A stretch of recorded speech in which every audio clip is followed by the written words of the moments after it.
Alrighty, welcome back to another Rotisserie draft. These are a ton of fun. Let me explain what Rotisserie draft is if you haven't caught one of these. So the way Rotisserie draft works is the person who's first, in this case Rob, gets to pick any card in the vintage cube. And when I say vintage cube, it's actually a little bit different than that. It starts with a base of the powered cube, and then we've added a bunch of cards on top of that we wanted available for drafting. The reason that we don't just have every card in vintage there is our spreadsheet that we use. You can scroll through and look what's still left, because when things get taken, they get removed. It is actually pretty useful as a tool to be able to look, okay, let me look at blue and what counters are left. And if you had every card in Magic, that would be too overwhelming. So that's for quality of life, but pretty much any card someone wants added, we tend to add. I also have to give a shout out to Greg. He's going to be in one of my future rotos, because we're doing one right now that he joined. He made this tool to help me display the cards, so that's really cool. And you'll see in just a second here. So we kick things off. Our cast of characters, we have Broccoli Rob here. We have the Roto Hydra. So that, if you remember, that's Mark Blackwind, Mr. Bull Siddle himself, along with Squirrel and Ark, and they've combined forces. Mark's kind of driving the ship, but the peanut gallery gets to weigh in. So that's the Roto Hydra. We've got RD, classic, love RD. We've got myself. We've got Mac, the mackerel. He pioneers a lot of roto strategies. He's got always an interesting one. We've got Max. That's one of Mac's friends who I've actually played a lot of Among Us with, and he's joining us. He's very good at Magic, so interesting to see. It's his first roto, so I'm interested to see where he goes. We've got Morty, one of the moderators on the Discord, and awesome dude. A lot of fun to roto with. We've got Meddling Mage. That's Chris Pikula. So Pikula is in the draft, and I guess this does say meddling here. Let me just... There. A little janky, but you know how we roll. This is Pikula. His Discord name is Meddling Mage. And then, of course, Adam, who... me and him, we did a swap in one of the rotos where about 10 picks in, we both swapped piles. Everyone else was fine with it. But that wasn't this one. That was just a funny one that happened last round. And of course, Adam, I draft with a ton, is a good dude. So let's get going. So Rob went first. And the way we actually do it is we roll to see who gets to pick their seating. So this isn't the order we rolled. Rob did roll highest, so he chose to go first. I think going first is awesome. You get to take Black Lotus, which, spoilers, Rob does indeed take. So he started with Black Lotus. And then everyone drafts their seat accordingly. So Rob started with Lotus. Roto Hydra, they grabbed Ancestral, which was disappointing. I was really hoping to get Lotus, Ancestral, or Time Walk. And then RD, pick 3, took the Time Walk. So at this point, I'm like, so I didn't think I was going to get Lotus, but I was hoping that Ancestral or Time Walk would float by. I didn't want to take Time Vault. It just, Time Vault is not a card people have successfully drafted around very much. I'm not saying you couldn't, but it is definitely a card that I didn't want to take. So here's the thing. I am who I am. I thought, you know what, this is a great spot for Academy. I want to try something where I drafted Academy, and my plan was to go mono blue. And, we'll see how that worked out. I did take Tolarian Academy. It's just one of my favorite things to do, tap Academy for a lot of mana. Mac took Gleemox. He's going to have an interesting start here. And then Max took Mox Sapphire. The other cards in contention here that are commonly taken at this point are like Mana Crypt and Soul Ring. Morty took Pearl, and then you also just take all the Moxes kind of in order of whatever color you're hoping to be. Pikula took the Mana Crypt here, so he was ready to get some colorless mana going. And then Adam immediately snapped up Soul Ring plus Time Vault. So Time Vault on the wheel with a Soul Ring, that's good to cast it. That is a good start. And now Chris is either going to take Ruby, Jet, or Emerald. Unsurprisingly, he takes Ruby. Morty takes Jet. Max takes Emerald. So that's kind of all the, like, Academy is the and Time Vault, I guess, are like the non-power, plus Soul Ring and Mana Crypt kind of honorary power. These are all the power picks. You would never guess what Mac took next in like a million years. He took, you can't actually see it. For some reason, the Wooded Foothills doesn't work. He took Wooded Foothills, the red-green fetch. And I'm like, all right. Well, I took Mana Vault, hoping to pick up Mox Opal, but Mana Vault is something that other people are going to take if I pass it. I'm definitely not getting it back. Opal, I thought I might get back. Artie took Force of Will, and that's brutal for the Roto Hydra, because Ancestral Force is such a good combination that snapping up Force of Will with the Time Walk here Well, it certainly left these guys in disarray. They ended up taking Mana Drain, which is also quite good, but I do think Force of Will and Roto is better than Mana Drain. The games are so fast. So typically, when someone takes Lotus and it gets back to them with, this is a normal configuration, minus that Wooded Foothills, which strangely enough is also not displayed. Okay, there, I fixed it. Just so it looks better.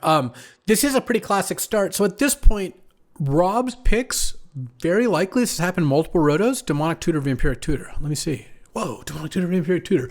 I mean, obviously I knew that was going to happen, but also that is, I think 4 out of 4 rotos, or of the most recent ones, we've done a lot more than that. This has been the opener for pick 1. The decks often go in different directions. Mac went Red Black Reanimator, if you remember that. We'll see where Rob goes. Sometimes people go like Doomsday Oracle Consult. Who knows?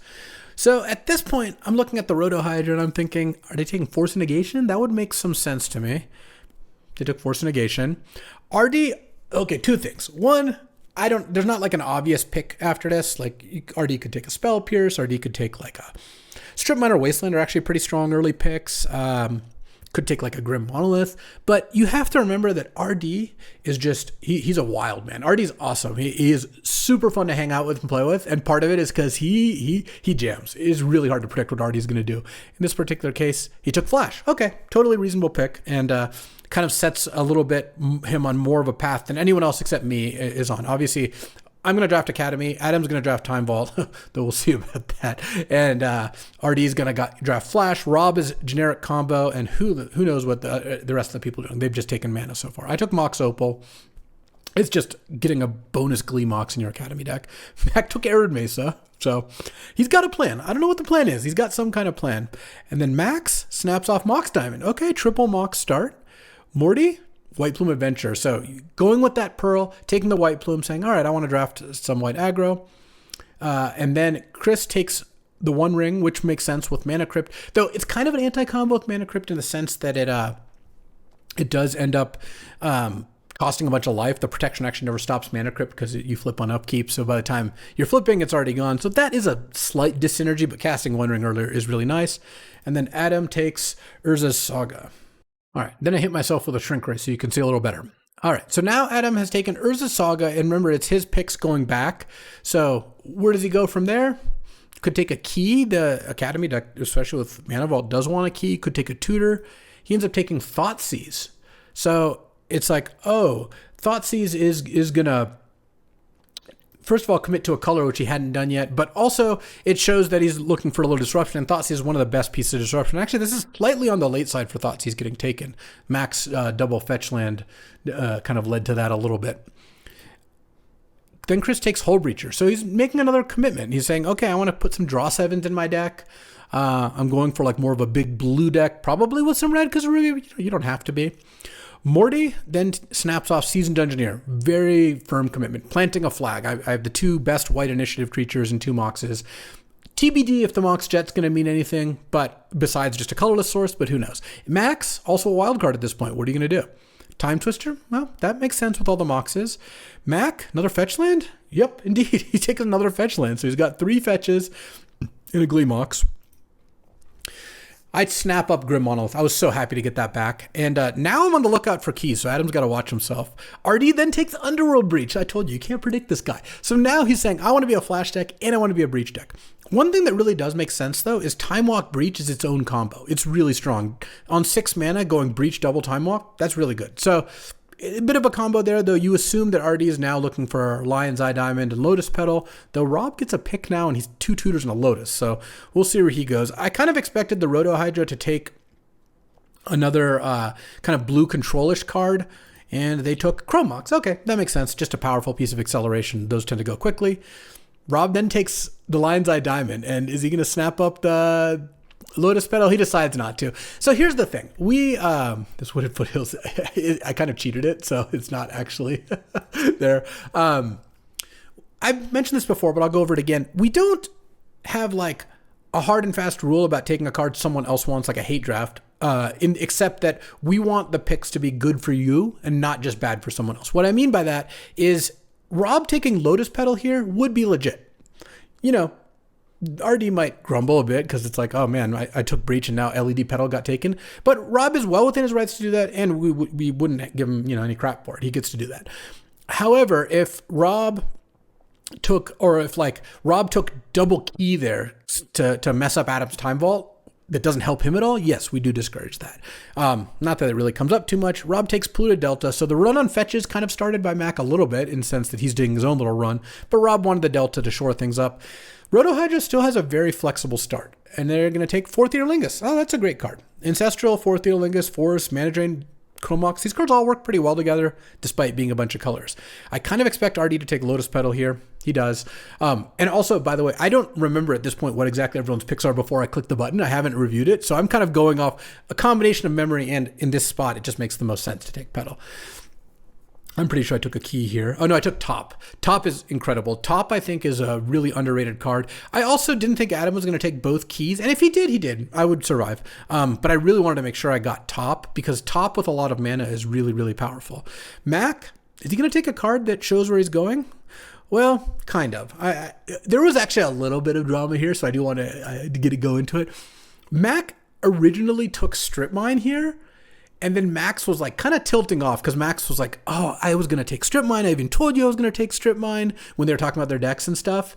And it's like, I thought Strip Mine was the most obvious pick for Mac to take. Wasn't privy to their conversations, and I'd already texted Mac like, so you going to take the Strip Mine or what? Mac decided, since it was Max's first roto, he would throw him a bone. So he did not take the Strip Mine. Max then takes Strip Mine. Max wanted to draft lands. He had told Mac, oh, I want to draft lands. Well, he should have taken Strip Mine over Time Twister, is my opinion, or maybe Mox Diamond, though Mox is very good too. Mac kind of pivoted off what he was going to do, which was like a Ren and 6 Strip Mine deck, just took a plow. Good on him. Morty now, well, he's got 2 white initiative creatures, 2 acceleration pieces. Boom, Inquisition of Kozilek. So he's like, all right, yeah, I would actually like to dip my toe into black for disruption, which is good. When you're playing aggro, you need to slow them down somehow or disrupt them. There's no aggro deck that's going to be faster than the good combo decks here. A little disruption goes a long way. Chris, I expected to take like Wheel of Fortune or some blue or red like value card. Pyroblast, that card goes pretty early, and that's a reasonable pick. Adam then takes Duress, which just makes sense because it's now contested, and then takes Entomb. Everyone's just going so deep. So to recap, RD's going Flash, Breach, and took the Petal, so seems to be supporting Breach. Adam has Time Vault and Urza Saga, but also now has Duress, Thoughtseize, and Tomb, so maybe a Reanimator deck. Max is on, lands I know because at this point he told me the Wooded Foothills floating around, I know. Morty's white black aggro. Chris is Hull Breacher, blue red kind of control. I'm obviously Academy. Rob is some kind of combo deck, probably Yawgmoth's Will or something in there. And who knows what Mac's doing. All right, so that brings us to this Wooded Foothills floating array. Adam took the... All right, you know what, Wooded Foothills, we're done. We figured it out. Adam took Entomb. Chris takes Bombardiers, great with the One Ring, just a very strong card. So he's looking like maybe blue-red tempo. Every pick gives you a little information as to what everyone else is doing. It's one of the cool things about Roto, trying to figure out, like, is someone going to pivot into this? Or they might be floating this card, but I actually think they're trying to draft, the Titania Strip Mine deck or, whatever it is. Bombardiers is like, oh, Chris is going a little bit more aggressive. And then Morty snaps up Balance, which I didn't expect. I was kind of happy about because I was planning on being mono blue anyway. So taking Balance removes any temptation for me to draft the same exact Academy deck. Though obviously the cards are a little different because the first run of picks it does end up always being different. Max then snaps off Fastbond. And this honestly is the sort of pick you just don't need to make. Like, yes, he wants Fastbond. It's very important to his deck. Who's going to take Fastbond here? There's no one else who's in the ballpark of taking Fastbond. So that's the sort of thing you want to float. Even if you want a card more than another card, if no one else wants the card, you can kind of float it a bit. Like, that is important. It gets you better cards. And then Mac takes Null Rod. Great pick. Null Rod's a fantastic card. Right now, it's obviously incredible against me, but turns off the Breach combo for RD, turns off Lotus and Lion's Eye against Rob, turns off Time Vault against Adam. Probably don't want in your deck against anyone else, but still, that's still a very, very strong card. I took Counterspell. When I'm drafting, I really want, in an Academy deck, which I frequently am, I think it's really important to have like a couple hard counters, and Mana Drain's obviously the nuts in your expensive artifact deck, but Counterspell is really good. I like it more than Remand, Mana Leak, any of those things. You're heavy blue, you just want to stop a card. The fetch land run continues. RD takes a Tarn. Rotohydra takes Flooded Strand, and then Rob takes a Dark Ritual, which I think is reasonable because Adam could potentially be fighting for Dark Ritual, and at this point, Yawgmoth was looking insane, so that's a really good start. And then Rob takes Tinker. And at that point, I'm like, all right, I wasn't too fussed about that either. I don't actually value Tinker super high, but I thought Adam might eventually want Tinker. It shows that he probably wants Bolas' Citadel. That makes sense. Rotohydra, I expected to take a counterspell or another land. They just took a land. Already snapped off a land, so the fetches are going quick. One of the things about Academy, where we're going, we don't need fetches. I took Manifold Key, basically announcing to Adam, like, yo, if you want a key, you got to take it. If Adam doesn't take key in this round, I'm just going to take another one. They're great in my deck. I have Mana Vault and Grim Monolith and Sensei's Top. Mac then snaps off Red Blast. What a hater. All hate cards. All right. And then Max takes Verdant Catacombs. I guess some of the fetches are broke. Whatever. All right, Verdant Catacombs, the black-green fetch. Here, we're going to pretend Wood of Foothills is Catacombs. Same thing. And then Morty, Reanimate. Okay. Morty's making an example of what I think are very good picks, which is he doesn't want... Reanimate's not as good in his deck as something like Felia or Thalia, but Adam's going to take Reanimate. So you should take Reanimate and then get Felia and Thalia as well. Like, you get to have it all. So he took Reanimate, really good at reanimating those two initiative creatures too. Picula snaps up Wheel of Fortune. Powerful card. He needs it for his Hull Breacher. Time Twister is already gone, so he kind of has to. And then Adam. It's really hard to predict where he's going to go with this start because he's trying to support Reanimator and Time Vault. And most of the tutors are gone. Imperial Seal is the kind of card he'd want to pick up. He does need to pick up a key. So he takes a key, and then he takes Imperial Seal. And then that leads us to Chris, who then takes Spell Pierce. It's a really strong counter. It's gone kind of late. I just don't like it that much in Academy, so I wasn't that interested. Morty then snaps off Ocelot Pride. Now, that's the first one of his picks that I thought he could have floated a bit later because no one else is in low curve white, but it is an important card for his deck. Max takes Narset to go with that Time Twister. Okay. Mac probably takes another hate card. Oh, Wasteland. Yeah, Wasteland went also pretty late here, but I guess Max didn't want a second copy, and Mac is just continuing on his kind of like mana denial plan. I took Ancient Tomb. I was surprised that was still there. Ancient Tomb is awesome. It's just a really strong card. And an example of floating, I haven't taken Mishra's Workshop or Urza yet, because I kind of expect those just to be available later. We'll see if they are. Artie snaps up Mana Leak. The counters are going to start to dry up. Yep. Rotohydra takes Memory Lapse. Rob takes Marsh Flats, and then... boom, Brainstorm. So he is going to play some blue. I mean, he has the Tinker already. He's gonna be like blue-black combo. And then the Rotohydra takes Tameo. That's a great card. I actually was wondering if I should have taken Tameo when he took that pick. I'm like, maybe I should have taken it over Ancient Tomb. But Ancient Tomb is really fast, and I think that's important. Really good start for Mark here. I think that's a good one. Mystical Tutor. Yeah, the tool doesn't load every single card sometimes, but in any case, this is awesome. I do want to thank Greg again. This makes it a lot easier to go through like the whole draft. In fact, we're gonna go the distance. If you want to skip to gameplay, I'll put a timestamp in for the first match, but I'm gonna go through. I'm gonna speed up a bit, but I do want to kind of just do the director's cut and go through a lot of the draft. So, RD takes Mystical Tutor, which makes sense. He's got Time Walk and Breach, presumably taking Brain Freeze and Flash. So he's got a bunch of cards to Mystical for. I took Stock Up. Another great blue card and one that I think really takes advantage of how much mana Academy has. So I was happy to take that one. And then Mac took Gemstone Caverns. Yeah, I love it. He's just all hate cards and lands. That's all he's got so far. Max Preordained. So the cantrips are starting to get contested. Now Morty takes the Felia, which I think is just one of the best cards for white in general. Chris takes Lose Focus. That was a bit of a bummer. I did really want to lose focus, but I want to stock up more. So I took the risk. Adam now takes Pest Infestation. All right, so this is the first foray into green, and we take those. And then takes Bowmasters. So he's got a bunch of good cards. I'm not sure he's going to tie it all together.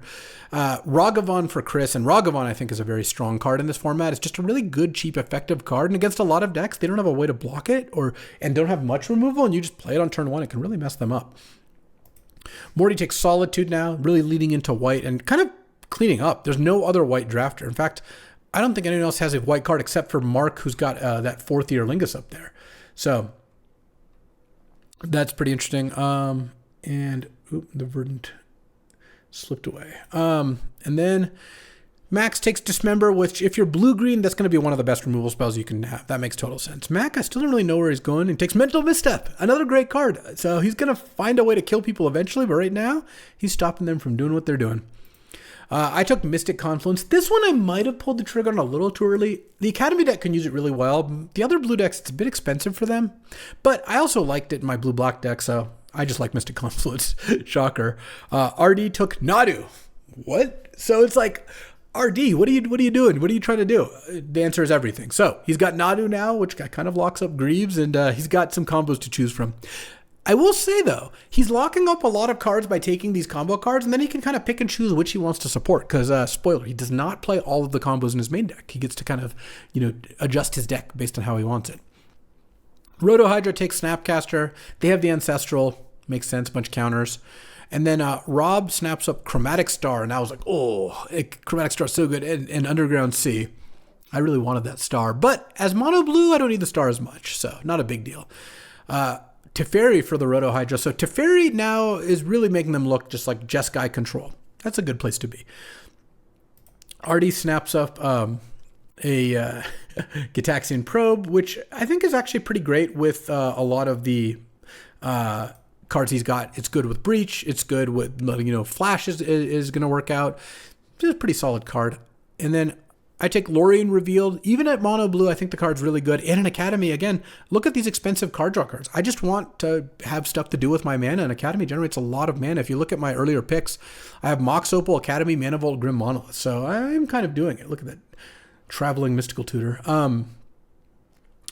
And then Mac, still TBD, Thalia. So this is actually Mac's first committal card of the entire draft. Every other card he's taken. Gleemox, 3 fetch lands, Swords, Null Rod, Red Blast, Wasteland, Gemstone Carver's Mental Misstep. He took the Thalia, and now Morty has to think, there actually is competition, and Mac is going on the way like hater version. Max then takes Once Upon a Time. A very good card for his deck, makes it so you have slightly more strip mines, but I think that one he could have floated a bit more. The Nadu might have scared him though. Morty takes Guide of Souls, kind of on that same track. Pakula takes Lutri, which makes sense. He doesn't have any of the forces, but no one else is taking Lutri and he's blue-red. And then Adam, it's all an adventure here too, because right now he's got Entomb, Time Vault, Bowmasters, Pest Infestation. So, and not that those are all decks themselves, but I'm just saying those are pulling in a bunch of different directions. And he took Animate Dead and then Mana Confluence. And Mana Confluence is a really excellent land. Animate Dead supports the Entomb plan. That all makes sense to me. Pakula takes Volcanic, and then Morty takes Voice of Victory, so he's kind of furthering the kind of white splash. I'm going to go faster, so I'm actually not, if I hit a card image, Crystal Volcanic Island, blue-red duel. Max takes an Echo of Eons, which he doesn't really have supported because Lion's Eye Diamond is gone exactly, but if he has other discard cards, it could be good, and he's got that like whole Narset thing going. Max snaps up Containment Priest. So another pretty solid card. I take Otawara. I'm just obsessed with Otawara. I think Otawara is incredible. And then at this point, it's some of the card images aren't loading. All right, I checked it out. It's just a couple more cards that ended up not loading. Brain Freeze was taken by RD, which makes sense. He's got to do the Brain Freeze Breach combo if that's what he wants to do. And then the Roto Hydra takes Steam Vents. So they're shoring up their mana base. Ether Spellbomb into Mishra's Bauble for Rob, and at this point I'm kind of feeling the pinch because I really did need those. I'm like, okay, I've taken enough blue cards in a row. I took Stock Up, Mystic Confluence, Lorien, Otawara. I should probably start taking some artifacts. Malcolm for the Roto Hydra. I wouldn't really expect that pick, but it is a strong card. Sylvan Safekeeper for RD to go with his Nadu. So he really is doing it here. And then I start taking artifacts. I take Urza's Bauble. It's one of the few zeros left. Mac takes Caracas, so pretty good against some of the other people's decks, and he's got his own Thalia to protect. Max takes Malevolent Rumble, so that's a very strong card for his lands deck for sure. Morty takes Archon of Emeria, another hate card. Chris takes Soul Guide Lantern to fight against Adam and Rob, because Rob presumably has Yawgmoth's Will in his deck, and RD with the Brain Freeze. Adam then takes Snuff Out into Vexing Bauble, so a free spell and a Vexing Bauble, of course. Some just decent hate cards. Chris takes Caves of Chaos Adventure, so he is going kind of blue-red mid-range for sure. Morty takes the Scrubland just to make sure he's got it. Max continues taking cantrips, takes a Ponder. Mac takes a good old Lightning Bolt. I take the Fantastic card. That is the latest it is ever going to go in a Roto. The first Roto that it was in, I got it literally 40th pick, but I can tell you how, I'm a couple rotos ahead of this now. This is the latest Fantastic card goes. Like, it is a really strong card. So I got to kind of steal a bit of a march there. And that's a alternate art Jace Vryn's Prodigy, but it should load. For RD to go with the Time Walk, kind of in just decent in a breach deck. Roto Hydra takes Watery Grave. And at this point, okay, the curveballs aren't done yet. Watery Grave? What are we doing with all that, huh? And then Rob takes Demonic Consultation, pick 126. That's pretty nice. And follows up with Oracle. Not messing around. I love it. Just take the 2 cards you want. Psychic Frog for the Roto Hydra. So they're dipping into blue-black for a Psychic Frog. Artie takes an Atroxa to go with his Flash. Makes total sense. I snap up Retrofitter because I didn't think anyone else was going to take it.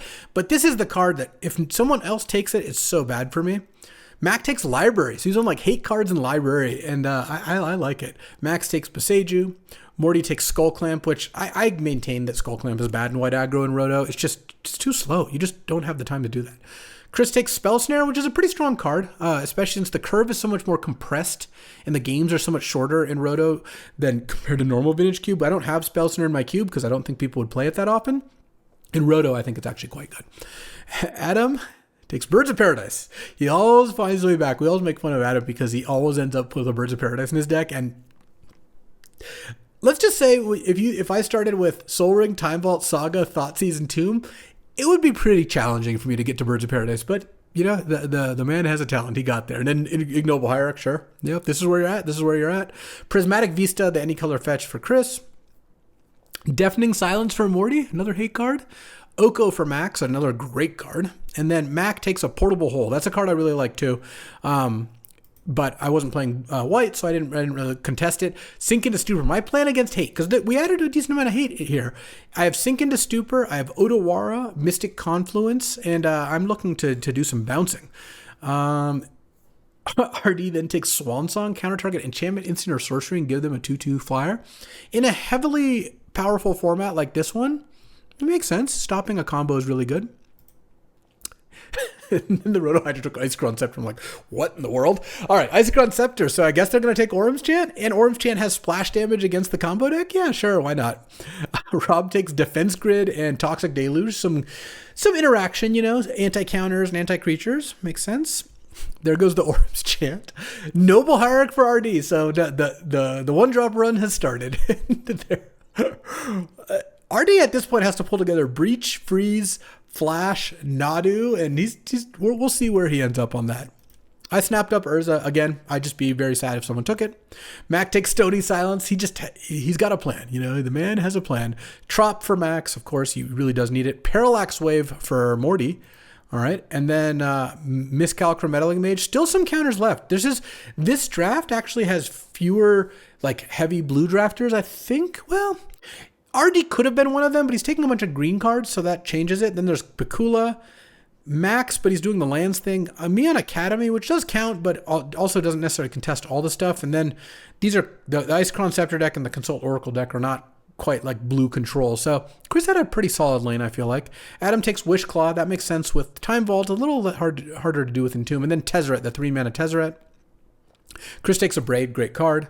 Ranger Captain of Eos for Morty, and then Titania for Max. So he's getting ready to do the lands thing. Elite Spellbinder. Every single card Mac has taken has been interaction pretty much. So that's his approach. I then took Remand. Even though I'd like it a bit less in Roto, I still think it's pretty good.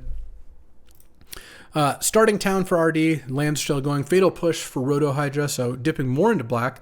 Pentad Prism and Tundra for Rob. So looking for a little white splash here. Erode for the Roto Hydra. Look, they've got Icicron Scepter for Erode.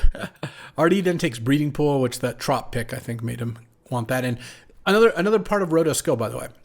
RD going this direction didn't need to take Breeding Pool because none of these two players would take it. It's really important which direction it is. He took Starting Town, which plausibly either of them could have taken, and then took Breeding Pool kind of safely on the way back. I snapped up a Trinket Mage. I really like having Trinket Mage in these decks. Mac took it on your Peacekeeper, continuing with the theme. Endurance for Max. All right, nice hate card. Rest in Peace. It doesn't like any of the Morty's white cards. Subtlety for Chris. That's a kind of late Subtlety. It's a good card. Veil of Summer into Noble Speaker for Adam. Noble Speaker, good in the Reanimate strategy. Fury for Chris to go with his Lutri, right? He's got both pitch elementals now. Esper Sentinel for Morty, Waterlogged Grove for Max. Noxious Revival for Mac. And here's what's interesting about this pick. It can recur his like Wasteland or Red Blast or whatever, but he actually took it as kind of a hate card against a reanimate deck. If they target something with reanimation, you can actually Noxious Revival it. It can mess with Underworld Breach to some degree. Whatever Rob's doing, like if Rob goes Oracle Consult, Mac can kill the Oracle and then put the Consult back on top. And then the Oracle trigger won't win the game. So that takes 2 cards, but it is something. And then I took Consign to Memory. And this was another pick I thought was pretty good.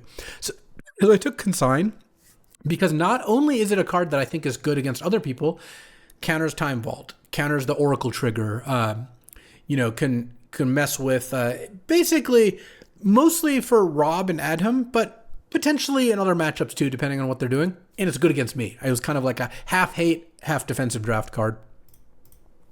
Mystic Remora for Artie. I love Mystic Remora. It's just one of my favorite cards. So I liked seeing him take that. No More Lives for the Roto Hydra. They're digging into counters. Consider and Loom Duel's Vault, more tutors. I'm going to go a bit faster here, as you can see. Occult Epiphany for the Roto Hydra. I think Occult Epiphany is pretty good. Delighted Halfling for RD. Yeah, he's got to, if he wants Nadu to work, he's got to have some 1-drops. I took a Daze at this point. I didn't end up main decking the Daze. I ended up sideboarding it, but I just thought it was one of the most powerful cards still left, and especially on the play or against people with a higher curve, I thought it'd be a really good card. Simian Spirit Guide for Mac. He's just not trying to do anything fair. He's just trying to, or rather, he's trying to like throw away all his resources in order to get across the finish line, like, put your hate piece down early, strip mine you or wasteland you or what have you. Max took Force of Vigor. We'll see if that does well against me. Path to Exile for Morty. I guess it just didn't load a bunch of the white cards. Spire Bluff for Meddling Mage. He's just getting in there on, I guess the Picula graphic went away, didn't it? He's getting in there on some fixing. Elvish Spirit Guide, a powerful card for Adam, and then 6. I'm not sure how well that's going to work, but you can replay the Time Vault stuff. Sheevan Reef into Deep Cavern Vat for Morty, and then Uro for Max. I like Uro a lot. That's a strong card. Mac took a Plateau. Well, he did need some duels to go with all his fetches. And then I took City of Traders, which I was surprised no one had taken, but I guess Morty's deck, which would be the most likely to take it, was pretty color intensive. He's black-white aggro, if you remember. Greaves to fill out the Nadu combo. Opposition Agent for the Roto Hydra. And this card I think is kind of underrated. There's some matchups where it's really good, and tutors are in high demand. Rob then continues with, that was not what I meant. I accidentally double-clicked. Rob takes Scroll Rack into Undercity Sewers, and I love a Scroll Rack, so that is a sweet one. Scroll Rack, Bowl says Citadel, anyone? More lands for the Roto Hydra and RD, another land. I also take mana. I take a Basalt Monolith, which is a key card, and at this point, I'm no one's competing for artifacts, so I have a pretty open lane. Mac takes Oust, a little bit of interaction for the creature matchups. Ice Till for Max makes sense. He's got the Strip Mine. He's playing Titania and lands. Bitter Triumph, so Morty has a bit of removal. Feywild Caretaker for Chris. He's really banking on that Mana Crypt with that one. Adam takes Green Suns and Undermount Adventure, so the full green pivot, it has happened. Remember, he started mono black, or he started with black cards. Obviously, mono black wasn't exactly it. Gut, Chris is still going aggro. Barrogoyf, a good mid-range creature for Morty. Another land for Max.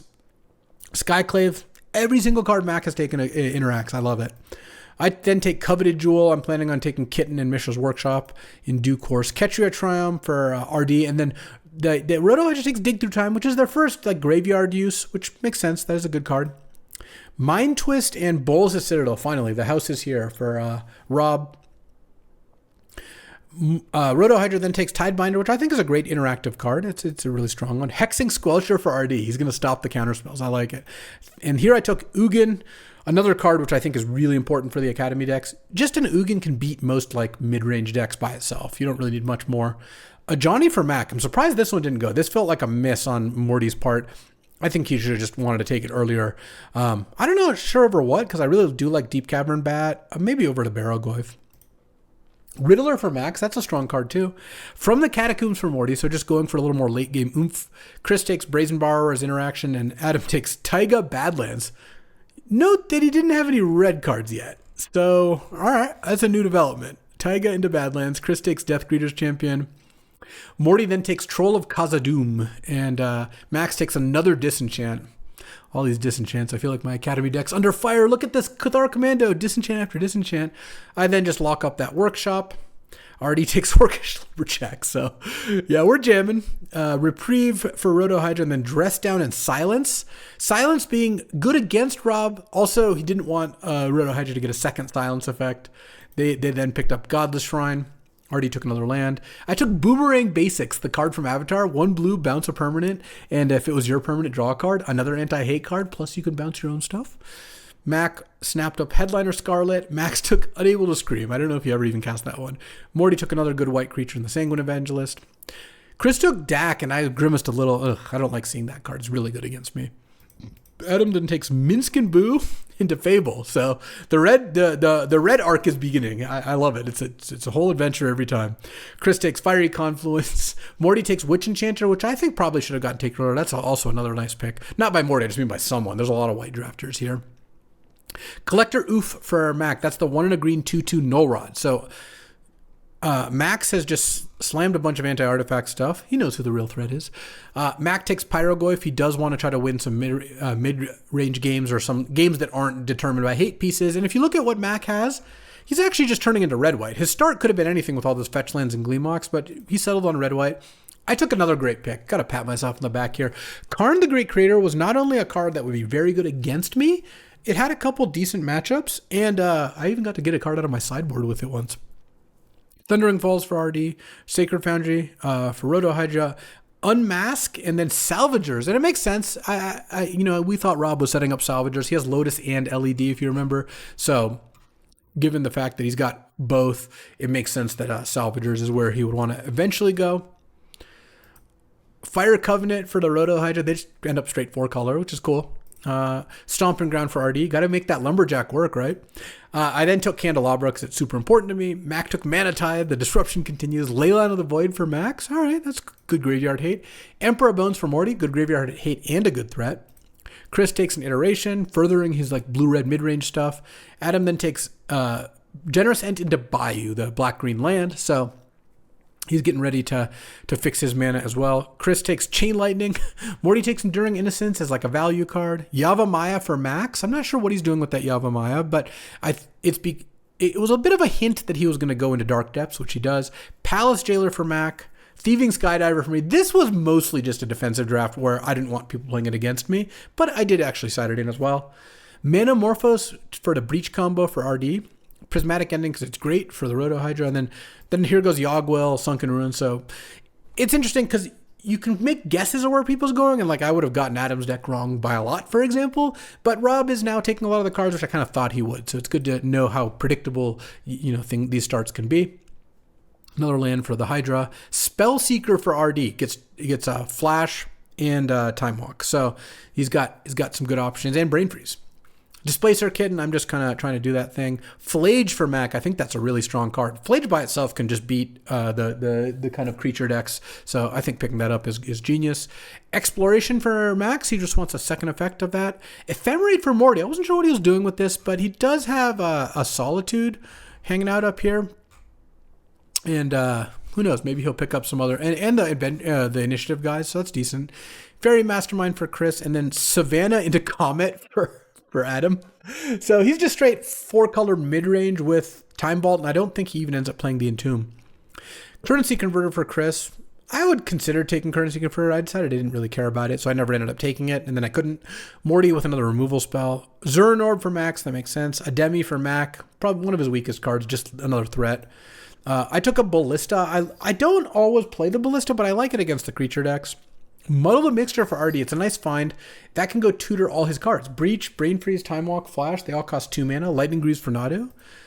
Dark Slick into Rafine's Tower, into Urborg, I clicked too many times. Well, we'll just go through the rest of this. Urborg into Seachrome Coast. Then Storm Chaser's Talent for RD.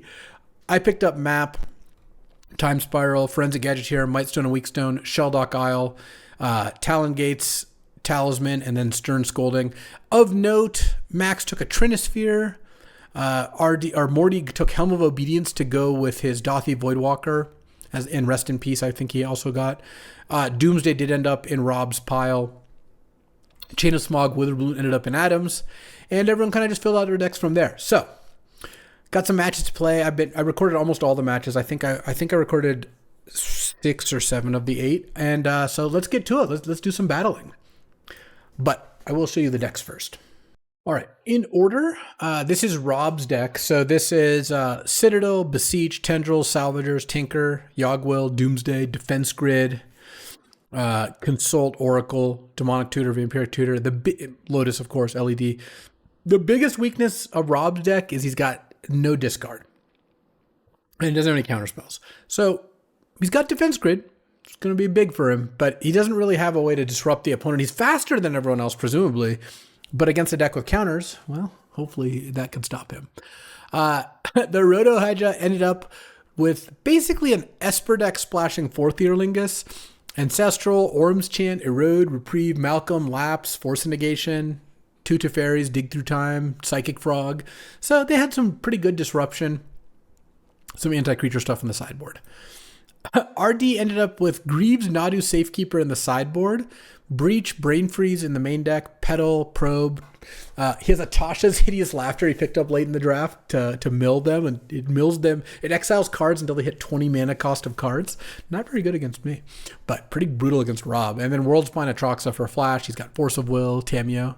It's got some cool stuff going. This beauty is mine. I've got City of Traders, Ancient Tomb, Workshop, Shelldock Isle, that was a late pickup as well. Sink into Stupor, Lorien Revealed, Odawara, and of course the Academy, plus a bunch of islands. Opal and Bauble is my only zeros. That was the one thing I kind of lacked, but I had Candle, Map for Academy, Mana Vault, Key, Foundry, Sensei's Top, Grim Monolith, Basalt Monolith, Mightstone, so a lot of mana, and then big things like Time Spiral, Coveted Jewel, Displacer Kitten, Ugin, Stock Up, Urza, Remand, Counterspell, and Mystic Confluence as my counters. Sideboard, I had a Daze. I had a lot of sideboard cards. I think in Roto, sideboard cards are important. Though I will say this was the last draft we did where we had 40 cards. Now we do 38 picks because we felt it was too many, which makes it a little tougher to get the sideboard cards. I had Talon Gates against Collector Oops specifically. Karn for the other artifact decks, Stern Scolding for creatures, Boomerang Basics, Consigned Memory. Some cool sideboard stuff. I ended up siding in, I think, every single card. Mac ended up with a kind of medium red-white deck. I think the whole strip mine thing, his deck kind of didn't pan out the way he wanted, but that, I still think what he did was good. In any case, yeah, he's got some disruption. He's got Thalia, Generous Plunder, Harsh Mentor, Eidolon. Like, he's very heavy on the hate cards. So, and with Caracas, Library, and Wasteland. So, interesting to see how that goes. And then Max on lands. He's got 2 Moxes plus Mox Diamond, Zuranor, Fastbond, Exploration, Crucible, Ice Till, Baloth Prime, Titania, Strip Mine. He's got Depth, Stage in the sideboard, Trinisphere, Thorn in the sideboard, and a bunch of anti-artifact stuff in the sideboard. His biggest weakness as well, 0 counter spells. I just think it's tough to walk into one of these games with no counters. Wouldn't be me. And he's got some cool stuff and looks pretty good against the creature decks. I like Morty's deck a lot. Pearl, Jet, Inquisition, Tide Hollow Sculler, Deep Cavern Bat, a bunch of initiative creatures, Parallax Wave, Solitude, Felia. Looks great to me. And a lot of good sideboard cards. He's got a couple duels. Yeah, looks solid. Pakula has a blue-red kind of tempo deck. Mana Crypt, Ruby, Ragavan, Evora, Inti, Borrower, Wheel, Gut, Death Greeter's Champion, Fiery Confluence, Caves of Chaos Adventure, and then Lose Focus, Miscalc, Spell Pierce, Spell Snare, One Ring, Subtlety in the sideboard, Dak in the sideboard, Alutri. A lot of disruption and pretty good lands, four different mana. And Adam. So he's got Vault Key with Soul Ring, Vexing Bauble, Urza Saga, Imperial Seal, Wishclaw. So there's that part. Oh, and Tezzeret. He's also got Undermountain Adventure, Formidable Speaker 6, Chain of Smog, Witherbloom as a combo, and then a couple of Planeswalkers and some Mana Dorks, main deck Veil of Summer, Duress, and Thoughtseize. Yeah, he's got some decent stuff. And I'll say Adam was the first match I played. I didn't record this one. And his opening hand, game 3, was Chain of Smog, Witherbloom Apprentice, Duress, Veil of Summer, 3 lands. And he did not win that game. What happened? He duressed me turn 1 and took Mana Vault. I then drew Stern Scolding that I sided in, and he played turn 2 Witherbloom Apprentice. I Stern Scoldinged it. He didn't have Veil up because he saw my hand. He didn't need it. And then he never found a way to get it back or anything. And he just didn't end up doing anything, and I was able to grind through the Veil and win. So that was pretty sweet. All right, now it is time to play some matches. So I kicked things off with a 2-0 start, defeating RD and Adham, and then we'll take it from there. Let's see if we can get there. All right, time to beat Mac, or try to. It's going to be tough though. Let's take a look at his deck. Mac drafted, and he started with some exciting fetch lands and kind of just coalesced into red-white aggro. It wasn't really what he was intending to draft. So he's got the Gleemox, of course, Mental Misstep, Stony Silence, Null Rod, Elemental Blast, Thalia. All right, time to win game one, I guess. Luckily, I've won the die roll. That'll help. Can I just turn one Fantasticar him? No, but this hand's pretty dope. All right, so yes, I just play turn one Mana Bolt, pass the turn. And I guess turn two, he does have a Wasteland, which is pretty annoying. But, you know, I think I'm going to have to live with it. Gadgeteer, hope he doesn't have Red Blast. Map. He could be mana-tithing the map, or he's swordsing that. All right. And make a clue. And then play the Academy. Gotcha, sucker. No Wasteland, please. Please. Please, no Wasteland. Gleemox? All right. Do I crack this clue? Do I counter the Gleemox? No, I don't think I counter Gleemox. If he has Wasteland here, it's brutal. But if he had Wasteland, he would have wasted first. And I kind of feel like I'd rather just counter a 2-drop here. All right, I will counterspell that. It's not that a countering Thalia is like amazing or anything, but I think it's probably worth doing. Talisman's nice. Let's go Island. Talisman. Tap this for 4 mana. Sack a clue. Let's go. Yeah, I'll sack a clue because any artifact I draw would be sick. Oof, oof, oof. Okay. I don't think attacking really does much. Well, he's got one turn to resolve something good. And even if Gadgeteer dies, it's not the end of the world, though obviously I would prefer it not die. Ooh, is this going to be Cathar Commando kill Talisman right now? Very reasonable play. All right. Come on. It's basically a race between me drawing a cheap artifact and Mac drawing Wasteland. Because I do have now Remand. Because one artifact is just going to be not quite enough, but pretty close to enough to cast Ugin here. Okay, that's not exactly a cheap artifact. I'm just going to play Island and say go. Yeah. The ordering of cards didn't work out as well as I would have wanted, but this is still okay. Wasn't going to Elegant Parlor here. It's going to surveil, hopefully, Land of the Graveyard. That's what he did. Caracas, sure. What is this? Headliner Scarlet. Yeah, we'll remand that. All right. Ooh, Basalt Monolith. There we go. That's game. Barring something crazy, that is actually game. And land, monolith, and ooh, let's turn off auto yields. I don't know how that happened, but that was not intentional. I mean, I assume he's going to concede in a second here when Ugin hits the board. When Eugene gets there. Okay. One more. Ugin, your mother of runes. So that was the game that I have a better chance of winning. He didn't draw Wasteland, and I managed to get his stuff. So looking back, he's got House, Portable Hole, Mental Misstep, Red Blast. I guess post-board didn't have a game one. Mana Tithe, Cathar Commando, plus Norod, Stony Silence. All right. So I think I'm going to want... I don't know about Talent Gates, but I definitely want Boomerang Basics, Stern Scolding. I've got the main deck bounce spells. I kind of want to take out Coveted Jewel, Displacer Kitten, Time Spiral, and I want Walking Ballista in as well. And I kind of want an extra land. Don't think I want Thieving Skydiver. I don't think I want Daze. I could take out Remand. I could take out the Fantasticar. But that's like one of the things that I think would actually work out is like he just plays a lock piece and then I go Boomerang Basics or end of turn sink into Stupor on top of just like Fantasticar you in one turn. Remand is a card I could take out. Could also take out City of Traders, but I actually think that one's going to be good. Casting an Ugin or something seems pretty important. I think I want to keep Mightstone and Weakstone as well. Maybe it is the Remand. It could also be something like a Candelabra, but I think making the Academy turns good is still pretty important.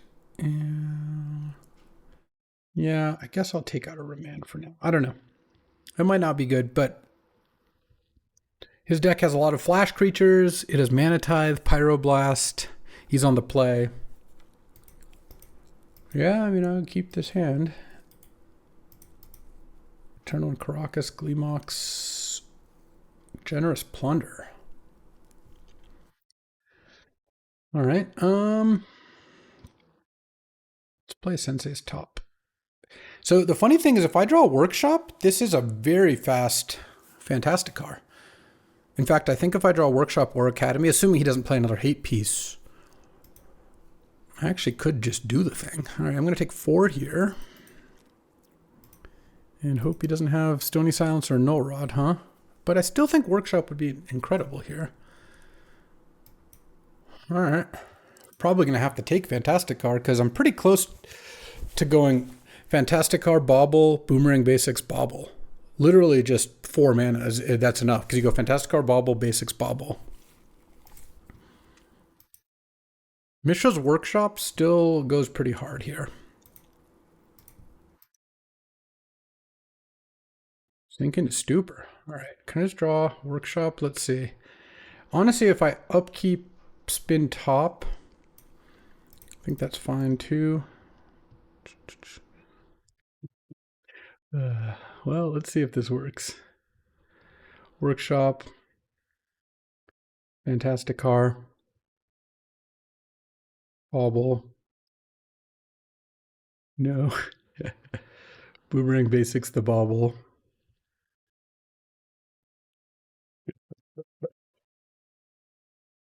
If he's got it, he's got it.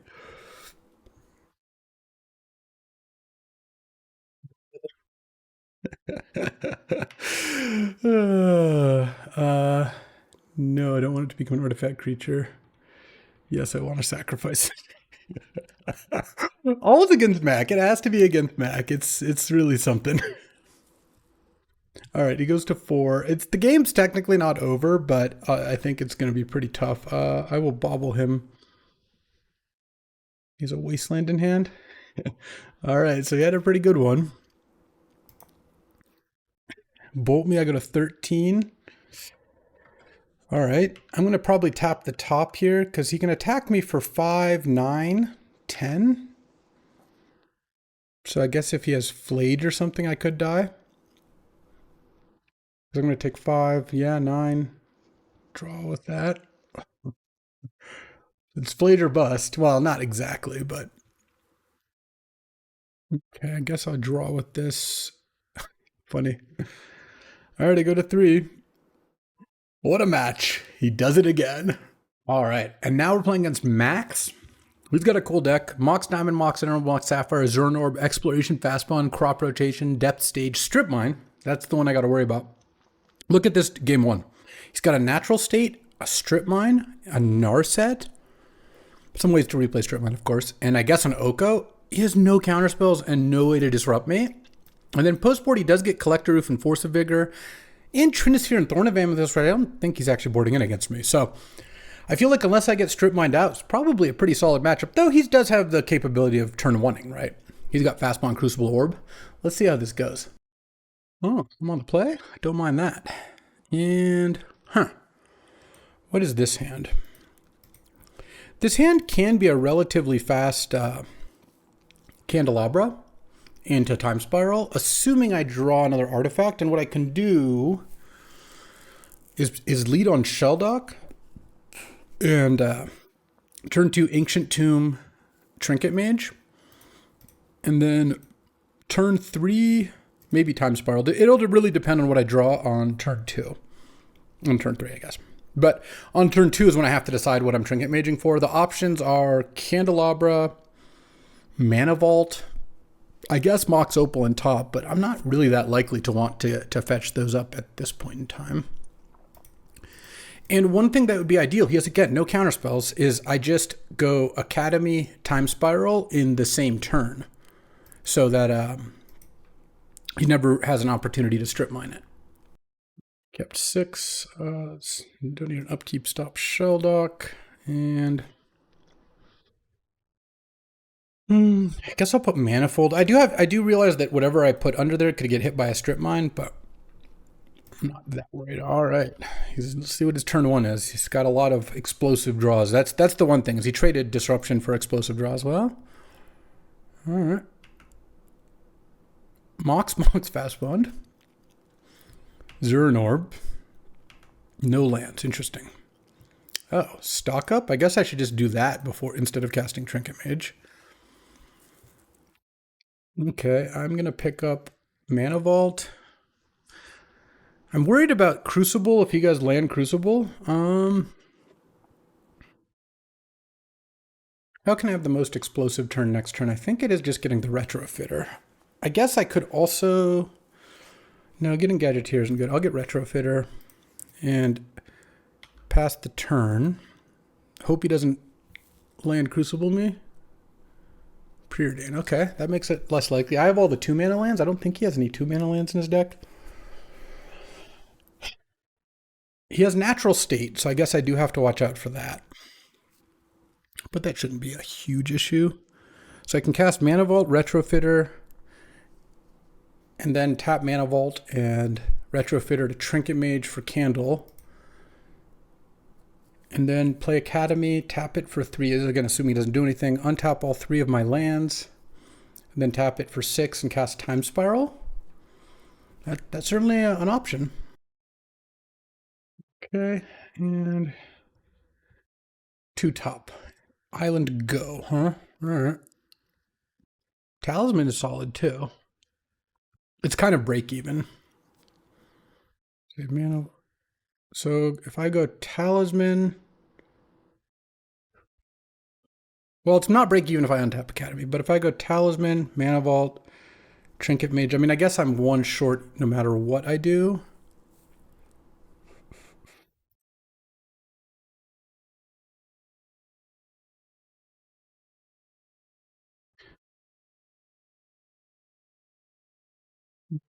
Trinket Mage.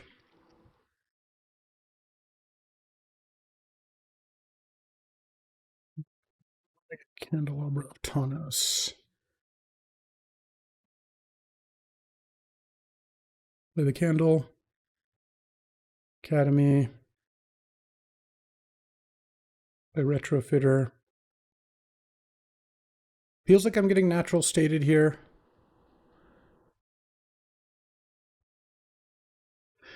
But not much I can do about that.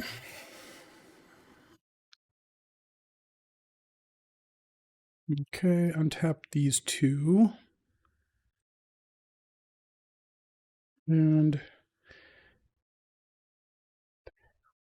I guess I can't get to Time Spiral regardless. So let that happen. And I guess just pass the turn. And hope he doesn't go Crucible plus his Time Twister. Okay. Sure. Can I get a counterspell? Yeah, Mystic Confluence is a counterspell. Oh, and then I can Fantasticar him. I can't quite win, but I would imagine Ugining the Fast Bond is going to go pretty far. I mean, I hope he doesn't kill my Academy with a Strip Mine.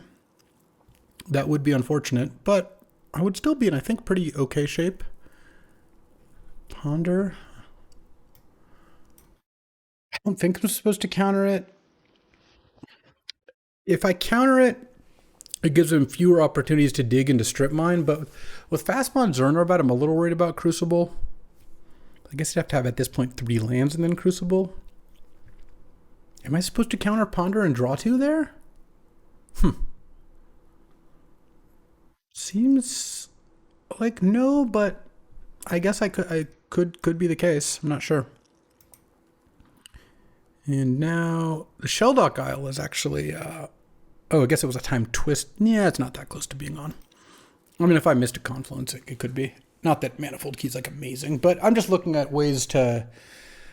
I'm kind of assuming that the Academy's going to die, because if it doesn't, I don't really see how he wins here.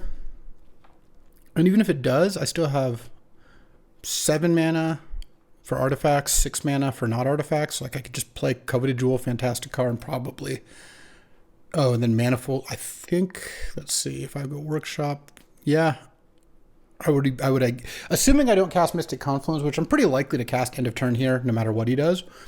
I can go Coveted Jewel into Fantastic Car into Manifold Key, and I have to imagine that's pretty likely to pop. All right, Fastball Forest, sure. Crop rotation? No, that's not going to happen. Not on my watch. Counter target spell, draw 2 cards. I mean, I could bounce the Trinket Mage, but the reason I don't want to do that is if the Academy gets strip mined, then I don't really want to. And I drew Candelabra. Okay. Let's see. Grim Monolith. All right. I think I might be able to figure it out here. Let's go Grim Monolith. Candelabra. It's 2 spells. The Fantastic Car. Coveted Jewel.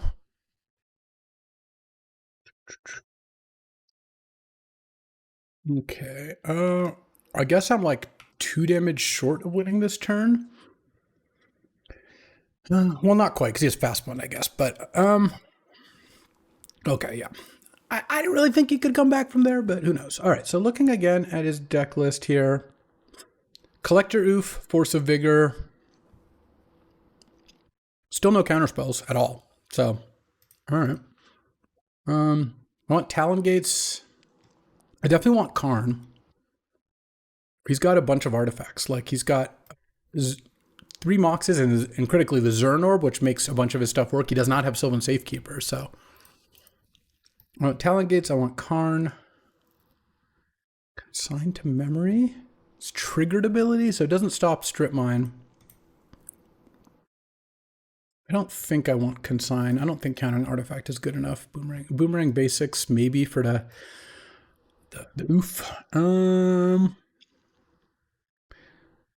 Mightstone also kills oof. I generally think boarding out like an expensive card is good. One thing that's a little weird is he doesn't really counters. I keep going back to that.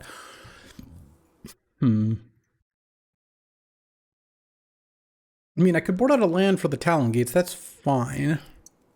But is there any artifacts I would want to board out because I'm boarding in Karn? I mean, I still have a Ballista to get, which is pretty good. I like Remand, Counterspell, Get a Stupor, Fantastic Card. I kind of like all these. I should take out one of these expensive cards, though. Maybe I just take out the Coveted Jewel because I can go get it with Karn. Seems kind of reasonable. Boomerang Basics. I think I still cut Island over cutting City of Traders. And also, I played 14 lands plus Sink into Stupor and Lorraine Revealed. So it's really like 16. And then I don't want to cut Time Spiral. I actually think, I mean, Narset is annoying too, for sure. I guess that's another thing to be concerned about. I mean, I think Displacer Kitten is good. It's kind of hard because everything is such gas. I mean, Mightstone is something I can cast off Workshop, Ancient Tomb, or City of Traders that kills Collector Roof. That also seems good. It's possible I don't need the Fantastic Car. It feels like, maybe that's wrong, but it feels like a lot of my cards just still beat him. Like, I just had, oh, I can go get it with Karn too. Yeah, that seems fine then. All right. On the draw. Hand seems kind of bad. It's got 2 pretty expensive cards, but I do like the start of Retrofitter, Bauble, Remand. And Talon Gates is reasonable. Yeah, I'm actually going to run this, I think.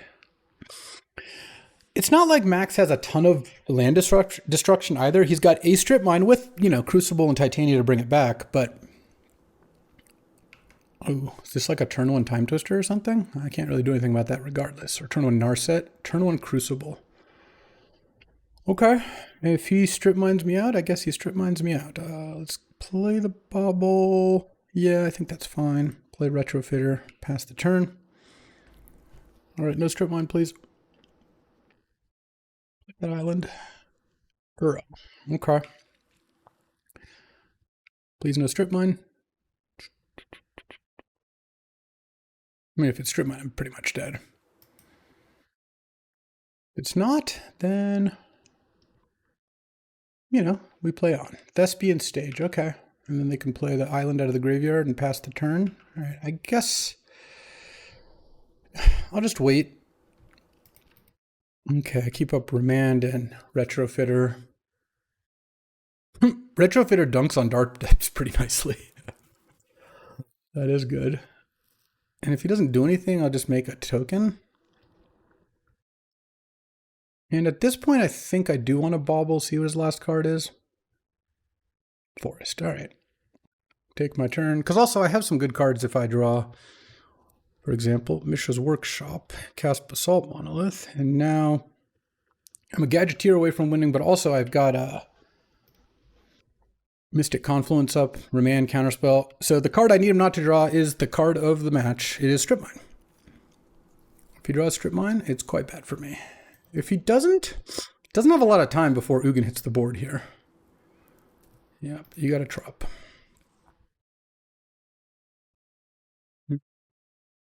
I need him to draw spells, basically. Because I can counter spells. What is this that costs 4 mana? Ice Till. Well, I think I'm going to remand that because it's expensive. And he's not quite there on replaying it. Verdant? How many lands does he have left to get with that Verdant? He's got 3 forests, but he does not have a hedge maze. Nice. Just play a land. I'm 1 short of Ugaining. Pass the turn. I would prefer to not use Mystic Confluence just because it would tap my Basalt Monolith. So I might just counterspell. I mean, I technically could let the Ice Till resolve, but my issue is then he gets to go with the Verdant. He just gets to see a bunch of cards.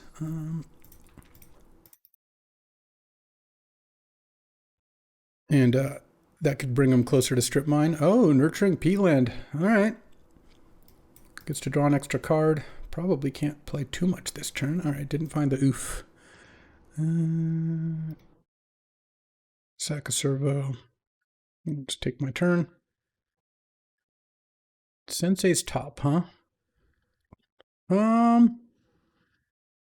Let's just get Ugin down.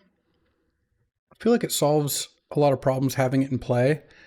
Because it makes it so even if he draws Collector Roof, it doesn't matter. I think I just draw... Oh. Okay, well... I guess let's just play Sensei's top. No Ugin trigger. And I've already played a land.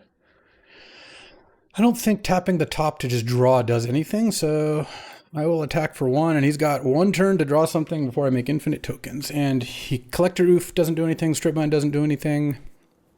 I mean, I guess if he had drawn Fastbound Zern Orb and he can gain infinite life and draw his deck, yeah. That could be a thing. Otherwise, we're off to a pretty good start with this Academy deck, I'll say that. And it's not that even that close to getting Uro into play. Oh, there we go. There we go. There is what you would call the skipper. Let's add colorless mana.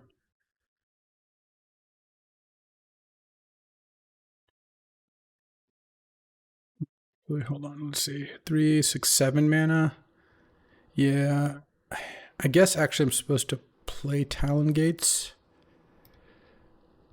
No targets. Cast Gadgeteer. Play Talisman. Make a token.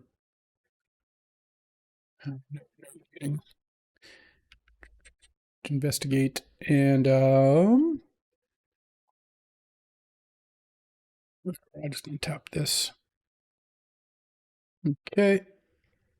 And now I can draw my whole deck and do all that nonsense. So let's just make some more mana. Draw with top.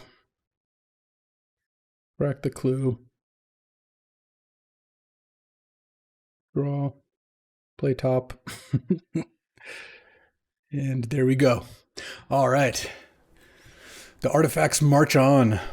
All right, this round I'm playing against the Roto Hydra. Well, piloted by Mark, but Mark, Squirrel, and Ark combined into one, and that's how you end up with Icecrown Scepter, Orm's Chant, Blast from the Past, Erode, Ancestral, Tameo, Fatal Push, Memory Lapse.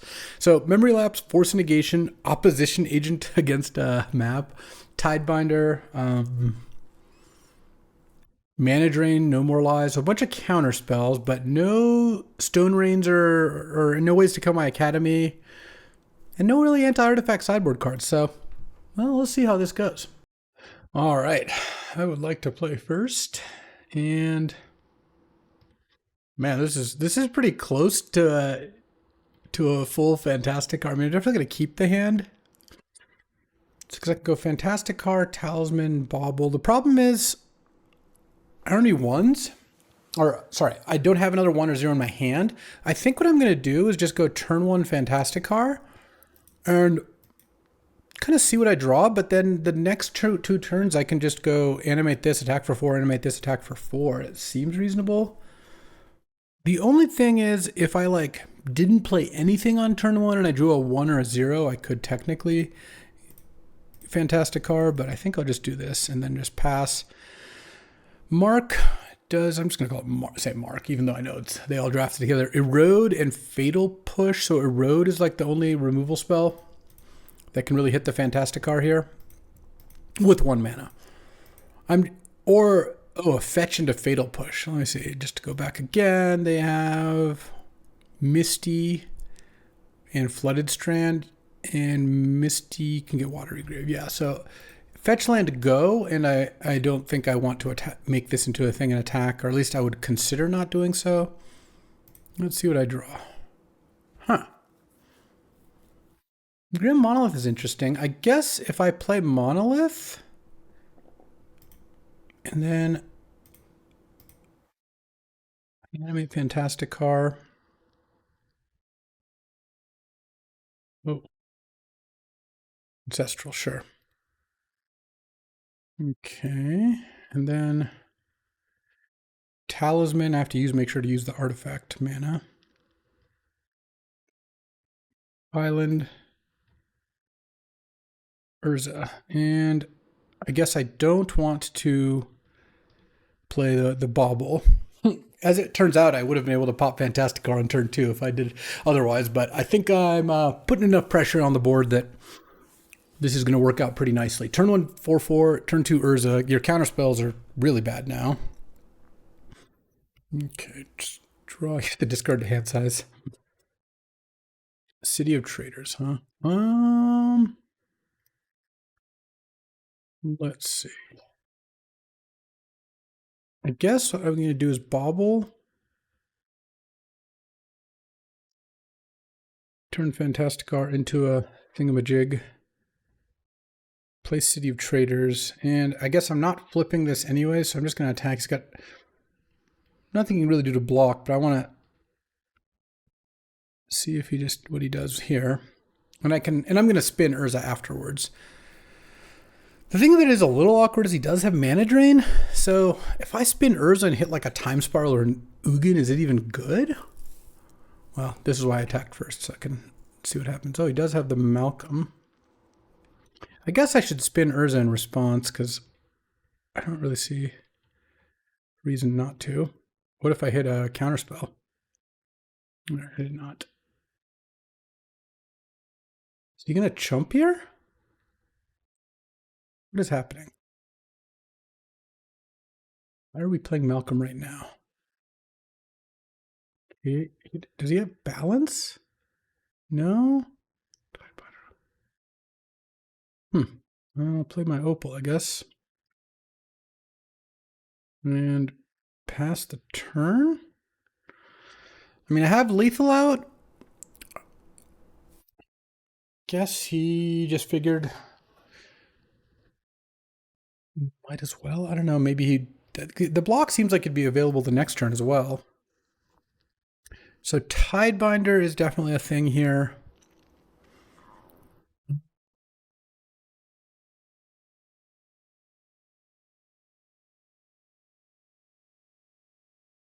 Cast Lorien Revealed here. And you could Tidebinder the Fantastic Car. If he does, I'll just tap it for mana. Well, I don't even need to tap it for mana. I can just do that later. Lorien Revealed is so good. This deck doesn't even use it for mana fixing. It's just a tapped island that can also be a draw 3. And also, I guess, can shuffle for Sensei's top. But just casting Lorien Revealed is just very good. Academy decks get to play cards like Lorien Revealed and Odoar and really make use of them, I feel like. You could No More Lies it, and then I would attack for a lethal damage. I guess Tidebinder might be like the best thing he could have, because then he could Tidebinder the Fantastic Car and chump the Construct token. But we'll see what this is. Yeah, it did feel like the Tidebinder. Okay, draw 3. Tap this, play map. Back map, get Academy. Play Academy. City of Traders goes away. Tap this for 6 mana. Trinket Mage. Manifold Key gets me 1 short. I think I'll just get Candelabra. Because then I get a bunch of Urza spins too.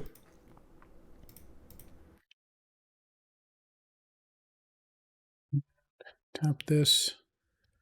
Spin Urza. Okay, and guess I can't spin Urza again. I will attack with the Construct and I guess Urza, because I don't think there's really a downside to attacking with Urza. The reason I don't want to get Retrofitter is I think that the way I lose this is more often some kind of weird Orim's Chant Isochron Scepter nonsense. And I don't really want to put myself in a position to lose to that. I think getting Candelabra for extra Urza spins is going to end up working out better. Okay, well, Watery Grave probably not going to get you out of this at this point. Oh, the Scepter's even gone. I didn't even notice that, to be honest. I still like getting Candelabra. If he kills the Urza, I guess that could end up being a problem. But he's got so many problems to deal with here. The Trinket Mage is even lethal as well. So let's just take my turn here and see what's up.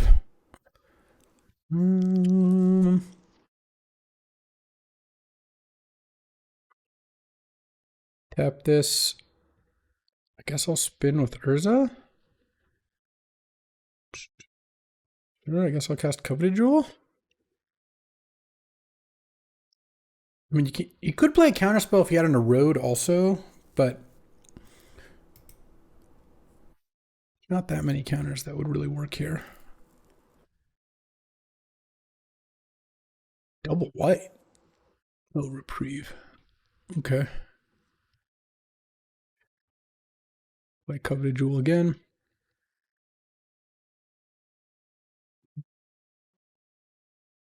So if he has Fatal, I have to kind of assume he's got Fatal Push. All right. Because Fatal Push the Construct, go to 1. I guess let's just candle the Academy. Tap this. Yeah, I'll play my island. It's fine. Time Spiral here.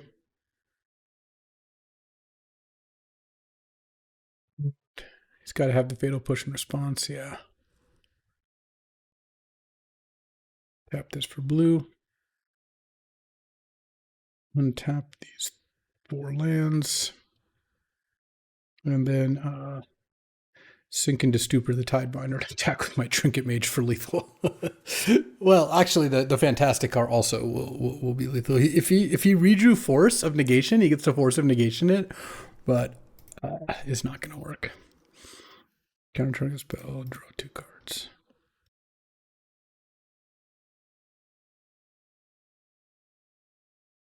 And up a game. And he's really not boarding a whole lot. I mean, if you want to take a look at his deck, he's got True Name, Nemesis, Dam, and Fire Covenant in the sideboard. So we're not worried about too much. And I don't think Thieving Skydiver is any good either, right? Yeah, no. Okay. Stern Scolding counters Malcolm, Snapcaster, Psychic Frog, Opposition Agent, Aang, Tidebinder. That actually seems like kind of enough. I don't think I care too much about Karn. I want to take out another expensive card against the Force of Negation, bunch of counterspells deck. And Boomerang Basics, Consign. Daze is actually kind of nice in this matchup. I feel like there's sometimes it could actually be really good. But I actually don't really want to cut most of these things. I could cut the Coveted Jewel, but I think we'll be fine here. I mean, it's tricky because my Academy is really not that disrupted here. So it feels like the expensive cards are still probably pretty good.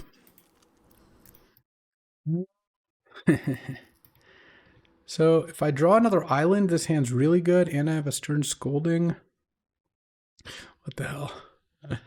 Let's just draw Mishra's Workshop or Academy or, something like that.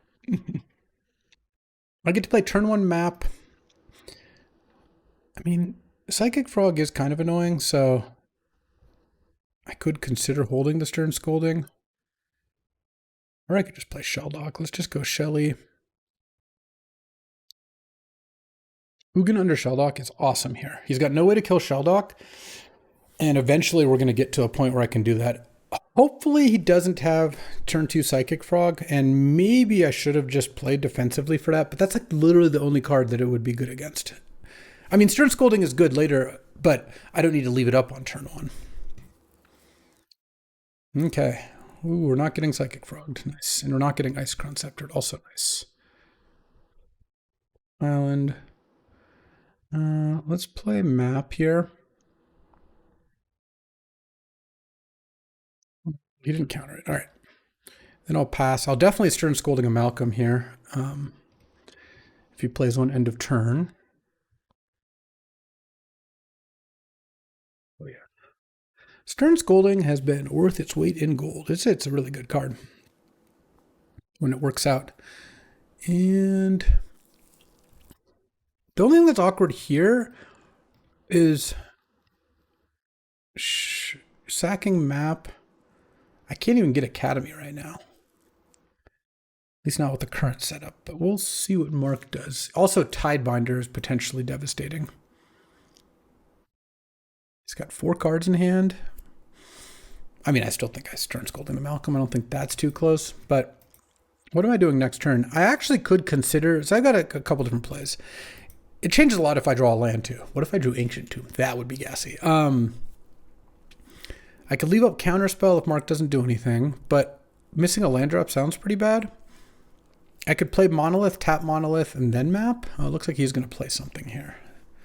Because I could also crack map for just Mishra's Workshop. Oh, is he running out the frog? No. True Name? Oh, Teferi. All right. Bounce the map, sure. That's reasonable. All right. Land would be excellent here. All right, because now... Monolith. Fantastic car. Island map. It does not haste, but now I have a way to kill the Teferi here. Sitting in play. He's going to plus it, and Pass the turn. Okay. Interesting. Mystic Confluence. No Tidebiter me, please. Okay, he doesn't have it. Academy, play Academy. Stock up. Use the ability for sure. I'm gonna go fight that Teferi if he can counter my stock up, but I can still kill the Teferi then counter spells live. One thing that is a little awkward here is if he kills the Fantasticar, I'm down 1 mana off Academy. Though if he has an Erode to kill the Fantasticar, that's not that big of a deal. If he has a counter for the stock up and kills Fantasticar, that's going to be pretty annoying. Looks like he's got them both. All right, let's go get an island. All right, he's got 2 cards left. If he then follows it up with 4 Theorlingus, then yeah, I will lose. Plus into Tameo into. That's it? Okay. Not bad. The Ugin count, we're not there yet. I don't think I want to play Displacer Kitten. I think I do want to play Mightstone and Weakstone. Hopefully this resolves. It's got 2 cards left. No. Reeve. Okay. All right. His Teferi's back up to 3. He could flip Tameo here. You could attack, make a clue, crack the clue to draw cards. You lose Teferi to bounce the Monolith, but I think he doesn't want to lose Teferi for good reason. And it's going to be a little bit instructive whether he cracks a clue now, especially if he misses a land drop. So if he doesn't crack a clue and misses a land drop, he's got a 3 mana play in hand. If he plays a land drop, we don't really know. All right. I was kind of hoping to draw a Workshop, to be honest. Would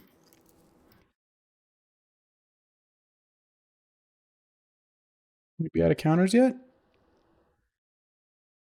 Because I can pay for some amount of things here.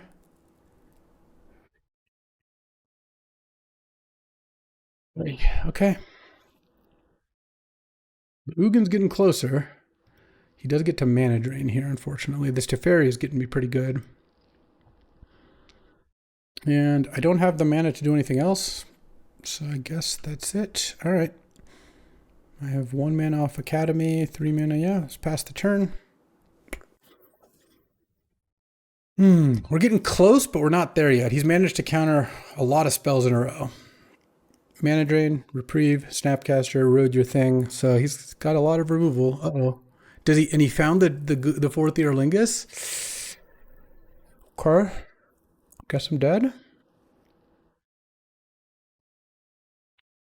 I mean, I have a Displacer Kitten, though I guess my Jewel is not in my deck right now, and the Mightstone got countered, so... Or actually, wait. Is the Jewel not in? No, it's the Time Spiral. All right, the Jewel's still in. I could technically draw it, though. If he's not doing it for max, that doesn't necessarily mean he's got a counter, because once he does, he's not doing lethal this turn, so if he does half lethal and then does lethal later, lethal next turn, there's no reason to do an extra 4 damage this turn. Just keep your mana up, and then hopefully you'll draw end of turn, and you can crack clue. But yeah, I mean, this is kind of how I do lose here. He has to have all the things line up, which, I mean, he's got a good Jeskai control deck, so that is kind of how it works. The Teferi, being able to kill the Teferi with Fantasticar would have been really good.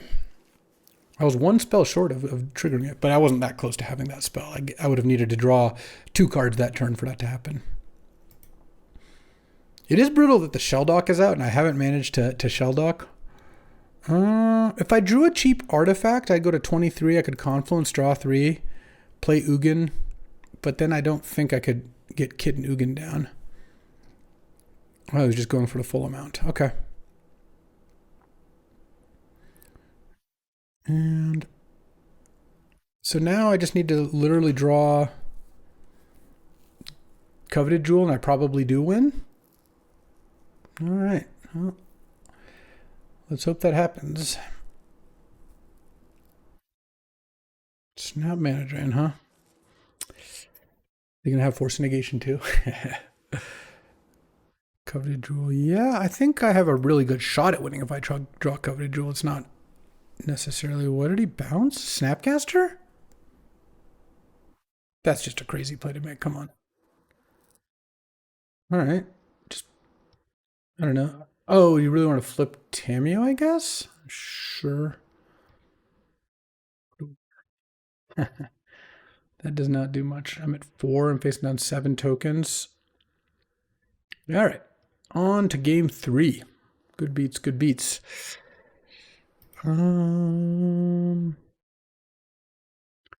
Consign, Boomerang Basics. Daze on the play is kind of interesting. His deck is pretty mana light, and I think Daze could actually really get him.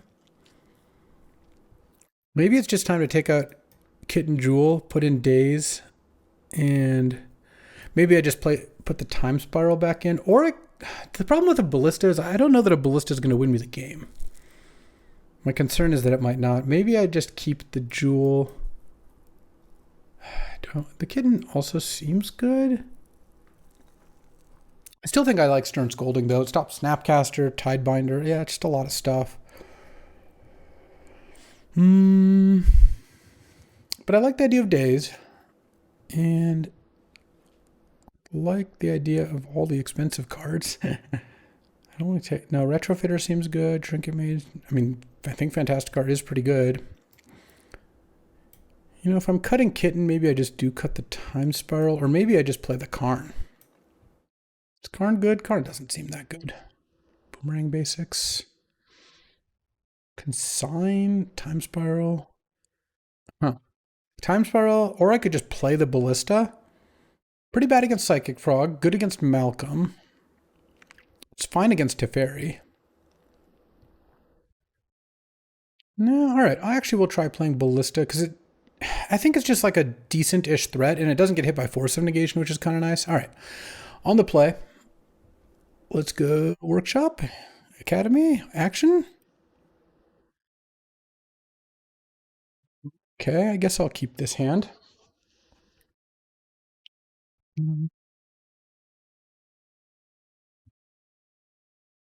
Oops. I actually wanted to play Island. I'll just play Workshop and say go.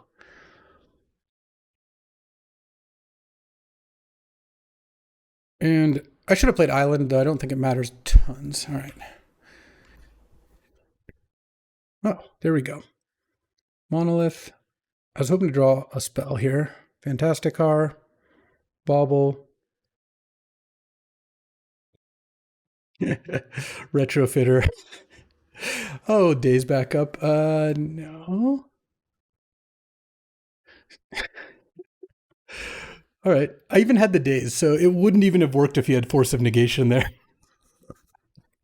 This deck is such nonsense sometimes. Workshop Fantasticar is a pretty nice one. Daze you, bro. Don't daze me, bro. Oh, where's Mark going? The Daze was ready. It was ready. All right, we're battling Picula, the Meddling Mage. He's got Mana Crypt, Ruby, Spell Pierce, Spell Snare, Lose Focus, Miscalc, Hull Breacher. This could be a tough matchup. Also Fiery Confluence and sideboard Abrade, Dak. He's got Lutri. Oof. The one thing that's nice is that he has no free counters. So if he's tapped out, he's tapped out. Let's get to it. I'm on the draw, and yeah, I mean, this hand is great. I get to go turn 1 Workshop into 3 artifacts. It's probably going to be my plan. He took my currency converter. That's funny. Currency converter is a great one. Island isn't really where I wanted to be, but let's go Manifold Key, Map, Top.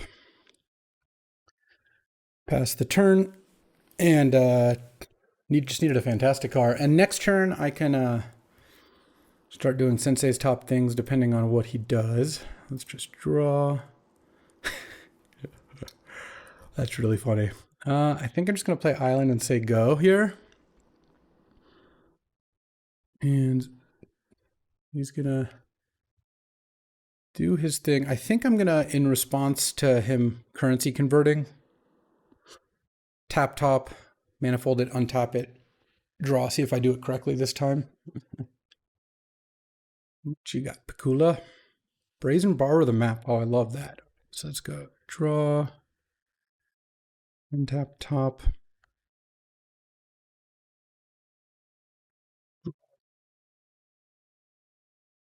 Okay, draw the top. You know, if this Fantastic Car resolves, then we are doing it. I hope he taps out for, I don't know, something gassy. I think what I might do here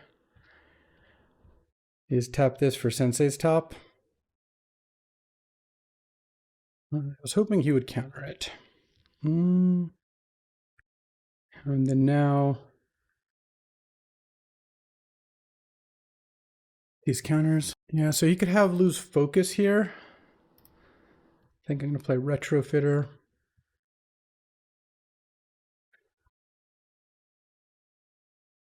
Okay.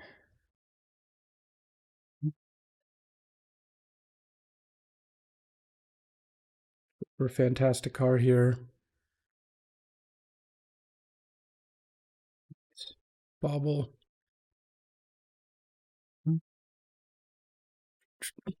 And say yes to Fantastic Car, and that's going to be pretty tough for him to beat, I think. I'll sacrifice the Fantastic Car.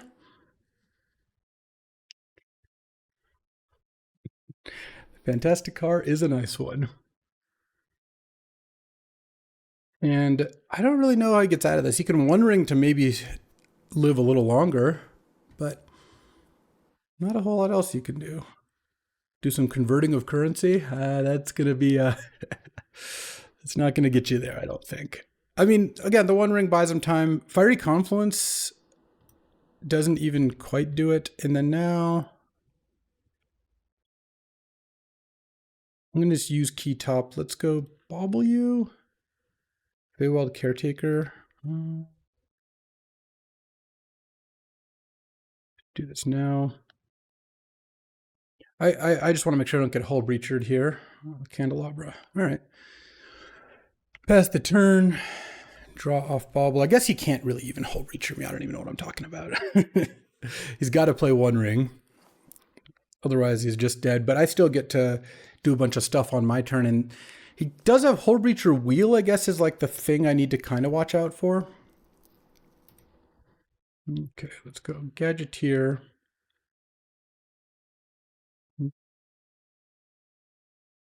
Candelabra.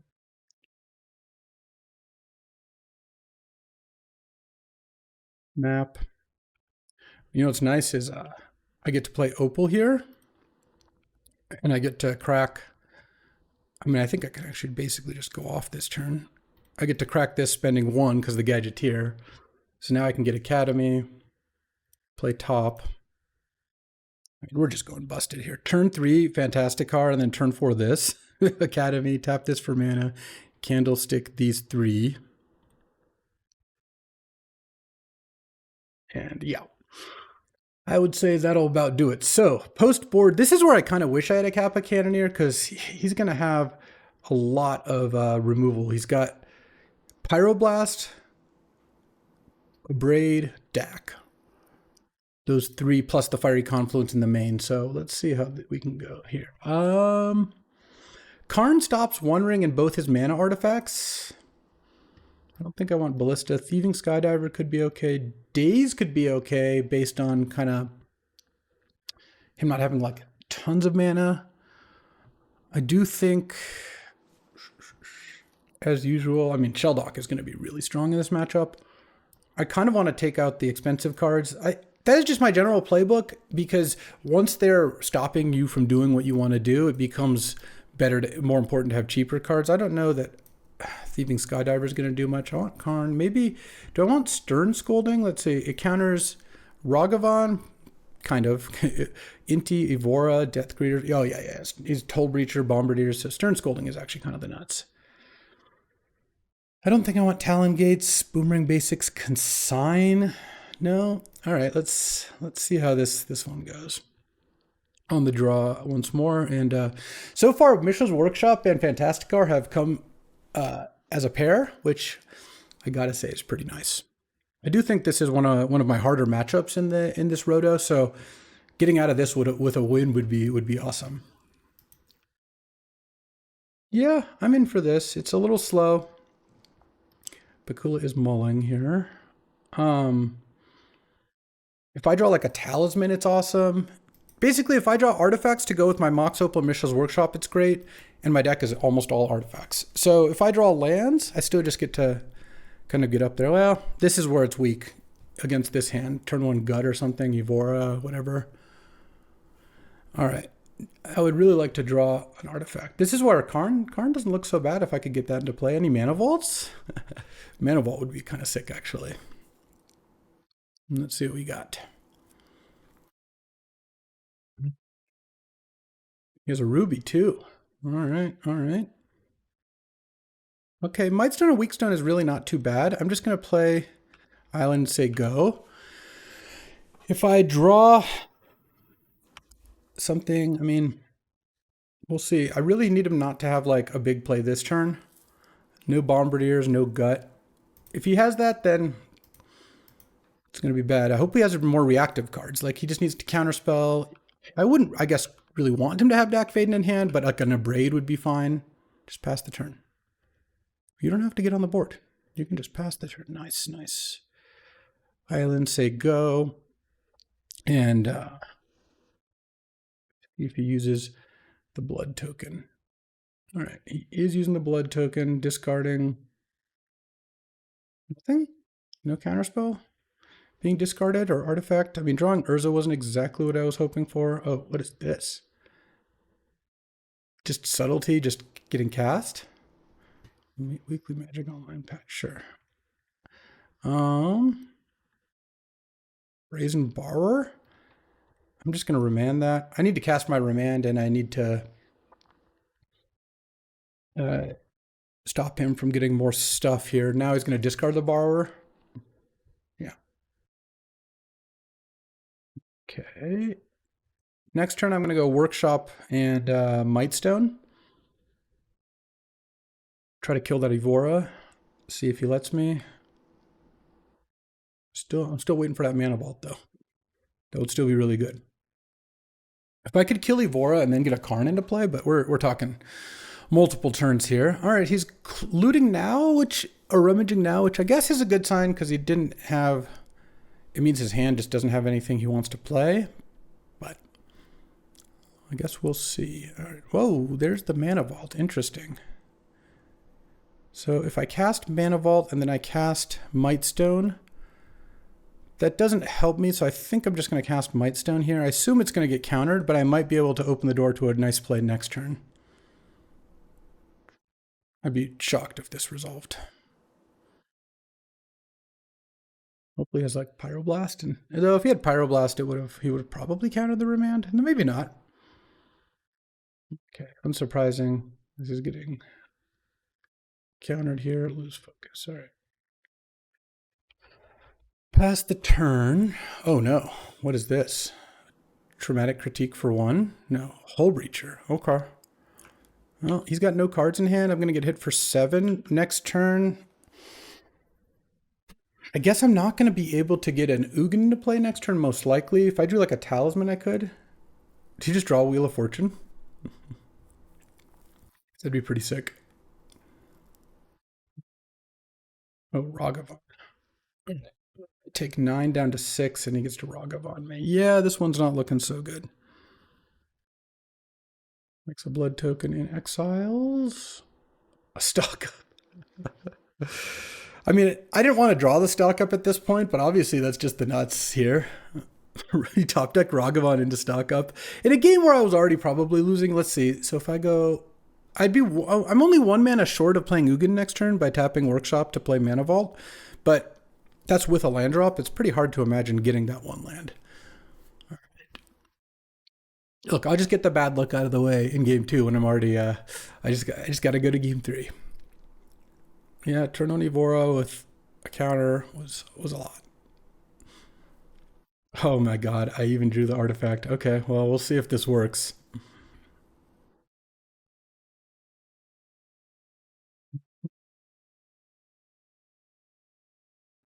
I guess I could have played it in a different order, but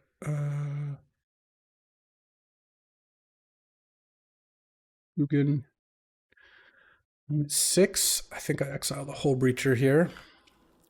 I assume I lose. He probably found the stock up into a counterspell. Miscalc, yeah. And then I just die to Ragavan plus Evora. Yeah, he got me pretty good. All right, Days on the play.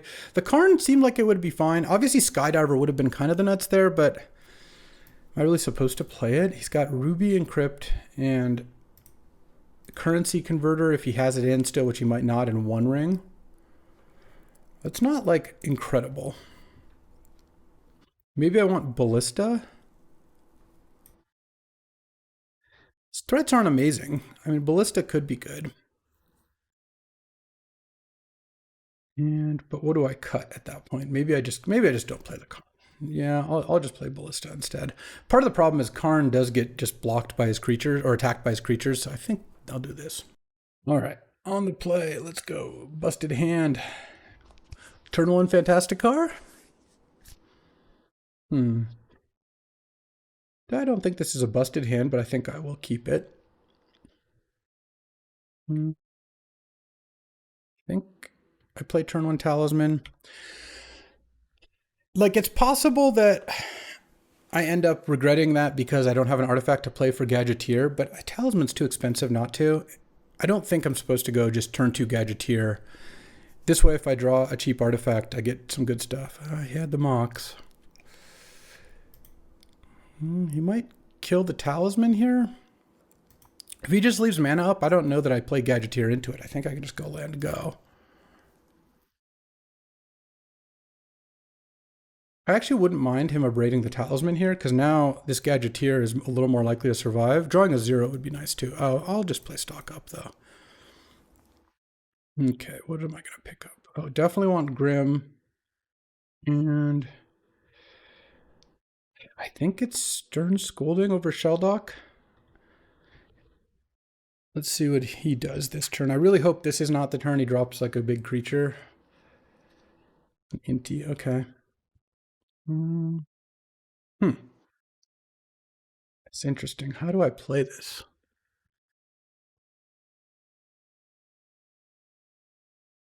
I think I just play Grim Monolith and pass the turn here. Or maybe I might Stone. No, I'll just Grim. I can play Ugin next turn. The Ugin might get countered, but Inti makes it more likely Chris has to tap out here, because if he attacks with Inti and then flips over like a main phase card, is he going to do not play it, you know? So let's see. Spell Pierce. All right, well, that's kind of a miss. He could have Spell Pierce this Stern Scolding, and then I'd have to tap the Grim Monolith. So I actually don't really want to cast Stern Scolding here. I really hope he doesn't have Dak Faden. That's the card that would just completely dumpster me.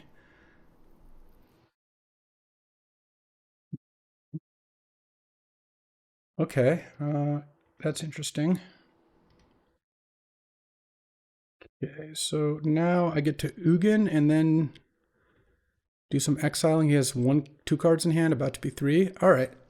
What would be really nice is to draw a 0 or 1 mana artifact this turn. That was actually sick too. Hold on. Land.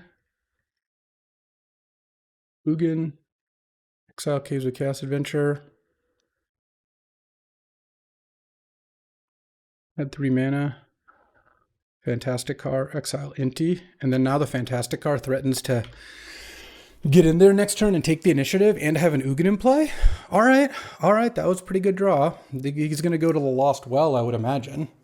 He could go to Forge, but in order to go to Trap to put me to 4, but that's pretty dicey. Ugin gains me life here. And I have Stern Scolding for like a Ragavan or what have you. And then next turn I can go cast Mightstone. Let's see. 1 top, 1 bottom. Man, I left up blue last turn, even taking 2 to cast the Grim Monolith, and he still just tapped out for his 4-drop. No respect for the Remand or Counterspell. Good play, though. Lutri into hand? Oh, I like that. I like that a lot. All right. And he's already used an Abrade. Oh, and I hit a remand. So let's go. Add 3 mana.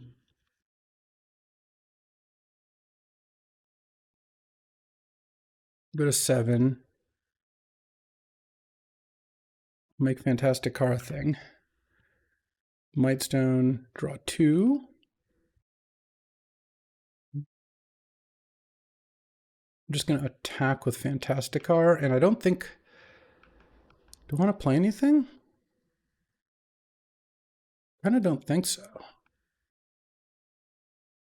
Yeah, I'm going to play my island. And pass the turn here. I can Remand and Stern Scolding, and I can untap Grim Monolith end of turn if I need to. I have the initiative. I have Ugin, I have Fantasticar. Feels like things are going pretty well. I'll make sure not to die to Fiery Confluence, but next turn I should be able to gain life off Ugin. And he needs more than just Fiery Confluence, so it's going to be tricky. All right, passes the turn.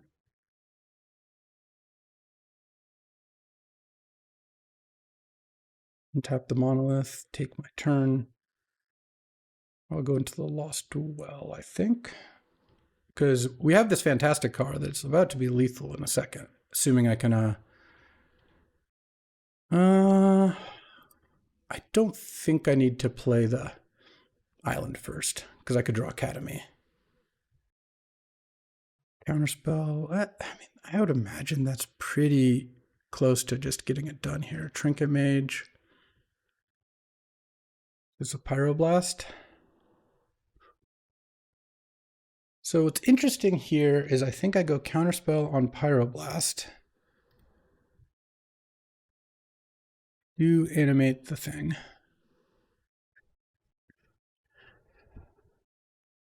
You can Lutri, and I can Stern Scolding it, but basically we're going to get in a counter war, and the counter war is going to let my Fantastic Car do the thing. I guess I could have played the Opal first, but I should be fine. I've got enough mana that it's not a problem.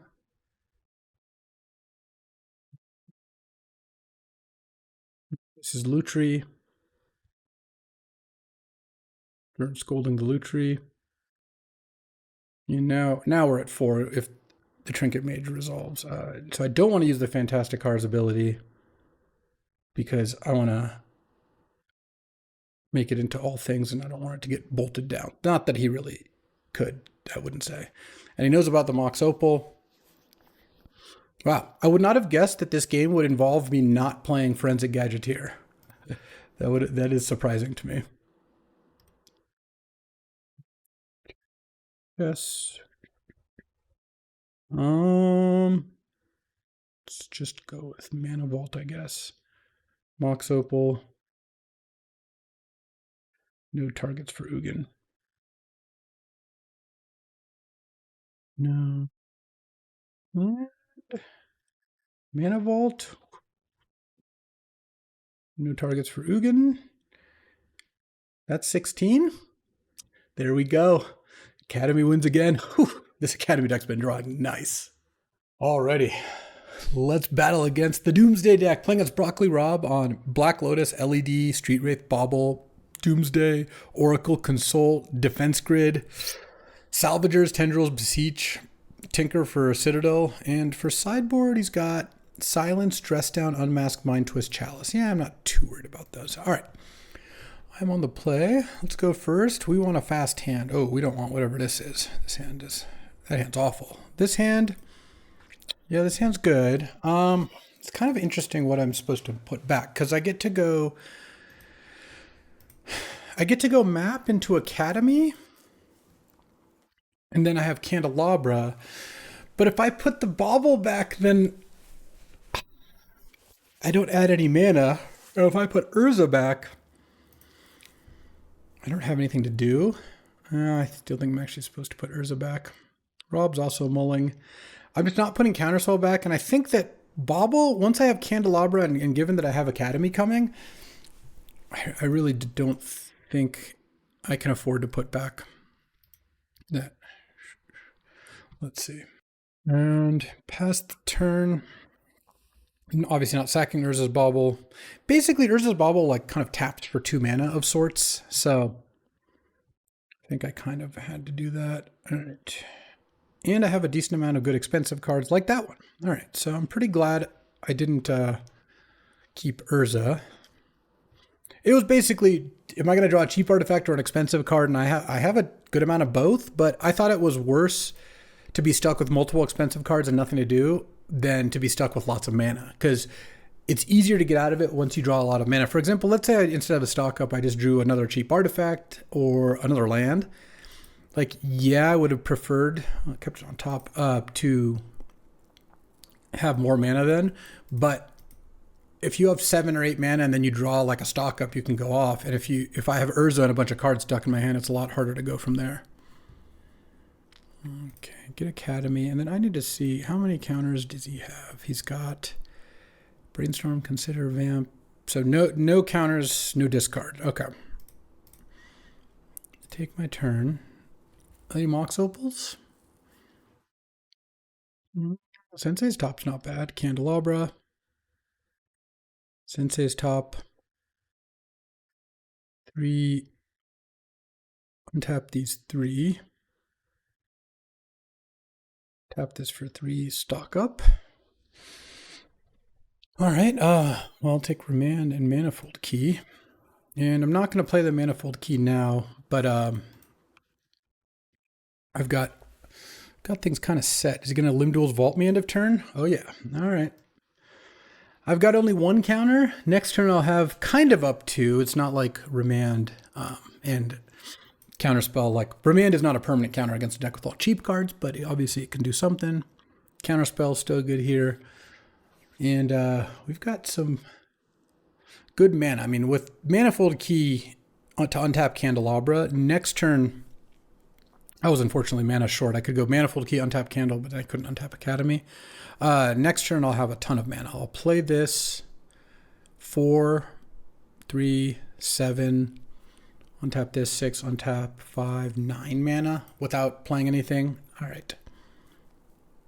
And so again, he's trying to Oracle Consult me. He's got Defense Grid. All right, paying some life here. All right, so Rob only paid 3 life. So, I mean, that's still seeing 15 cards. Yeah. You got a Lotus. I don't think I'm in a spot to counter the Lotus. Certainly not remanding it. I mean, Rob knows I have Counterspell and Remand, and will likely try to play around them to the degree that he can. But I mean, one of the things that's cool about Roto is it's all trade-offs. So Rob has Lotus, LED, Oracle Consult, a lot of awesome acceleration and really strong plays. Do I want to do something to this Doomsday?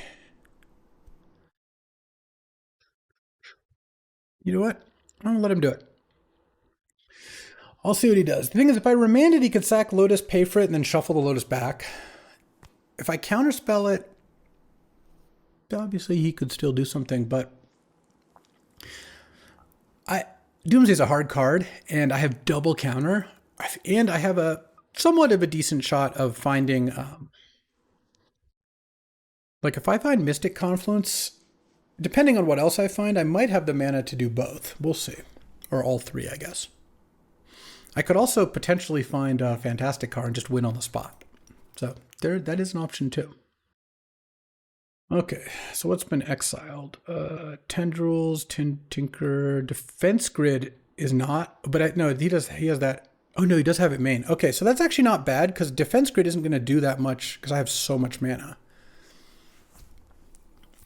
So Oracle, Consult, Defense Grid. All right, well, we'll see what it ends up doing. Let's go ahead and spin top. Urza and Mana Vault. Let's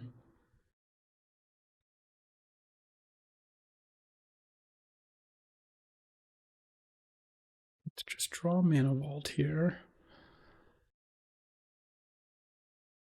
Could sack the Bauble. Does getting out Urza do much for me?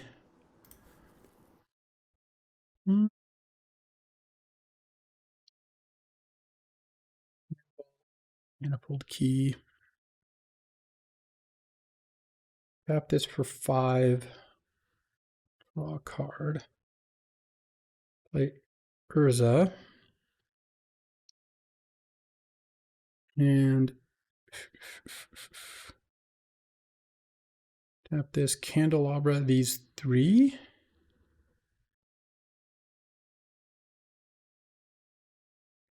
I have a lot of mana. I've cast no non-creature spells this turn, right? No, I've cast 1 Mana Vault. I'm trying to think if I spin Urza, what would that do for me? I could spin Urza, then untap Candelabra, and then I haven't played a land yet. All right, I think that's probably worth it. Sink into Stupor. Yeah, that doesn't do much for me, so I guess I'll play Sophoric Springs, pay 3 life, and then untap Candelabra. And I guess just pass the turn. I also like getting Urza out because it just makes it so I have lethal. Which means that, I assume lethal if I find 2 more artifacts, which means that I can, because Remand does not win the game, like it doesn't hard counter. And I might be in a spot where Remand buys me a turn, and then if I find 2 artifacts, because I shuffled away my top. If I find 2 artifacts, I do that. Maybe I should have just cracked the bauble, but then I would have had less mana at the outset. I assume Defense Grid's fine. Oriok Salvagers. I will Remand that one.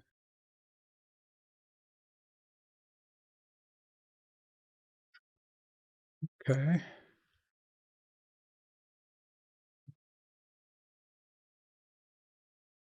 I guess I spin with Urza end of turn, probably. Oh. Chromatic Star. Okay. Stack this for blue. Okay, okay. Defense Grid. Yep, that's fine. Oh, actually, I should have spun with Urza in response, I guess. No, there's not that much I can hit. Oh. Just tapping 1 land. Done. 5. I guess I'm just kind of milling myself for 1 here. I think 6. So I need to draw 2 artifacts. Yeah, and I get to spin with Urza now some. So let's not sack the bauble.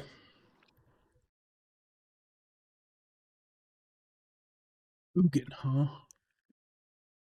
Does Ugin even do anything? I don't think it does. Next turn, he can play Salvagers. He has Salvagers plus an unknown. He could have Oracle. I think I spin Urza. Okay, Mox Opal.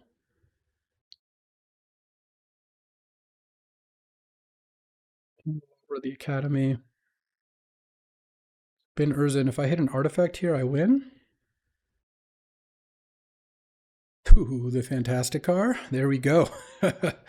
There we go. All right, that was close. I still had a counterspell, but managed to spin into 2 artifacts and up a game here. Up a game. Post board. Well, Karn the Great Creator sounds awesome. Daze sounds great. Consign sounds great. Skydiver is probably great too, and Stern Scolding for Oracle or Salvagers. Ugin's awful. Kind of think Mightstone and Weakstone and Time Spiral are not it. I'm going to try to use Stock Up and maybe Coveted Jewel as my card draw. I definitely like Fantastic Card. That is good. I think I can probably cut Displacer Kitten. I can also use Karn to pull one of those things out. I feel like I got a bunch of great sideboard cards here. Karn is awesome. Shuts down Lotus. Consign stops the Oracle trigger. Stern Scolding counters Oracle or Salvagers. He's got a bunch of artifacts for Skydivers. Daze against a Doomsday deck I think is generally good. Maybe I just cut the Coveted Jewel. Just cut all that. Yeah, I think so. All right. Looking good here. All right. In this game, yeah, I'm in.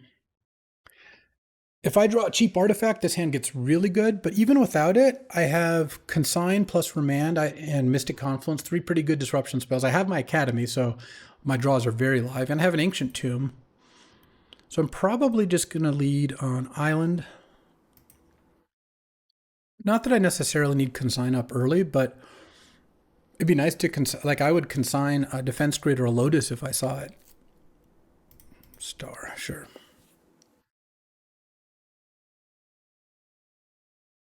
Any cheap artifacts? Oh, Karn? Okay. I can't turn to it at this point, but oh no, that's not true. If I draw Mishra's Workshop, I can. It filters the uses Basalt to turn the Mishra's Workshop mana into Karn mana. The question is, what do I do this turn? I think it's just play Basalt Monolith. I don't know. I could just lose if I do. We'll see what I draw.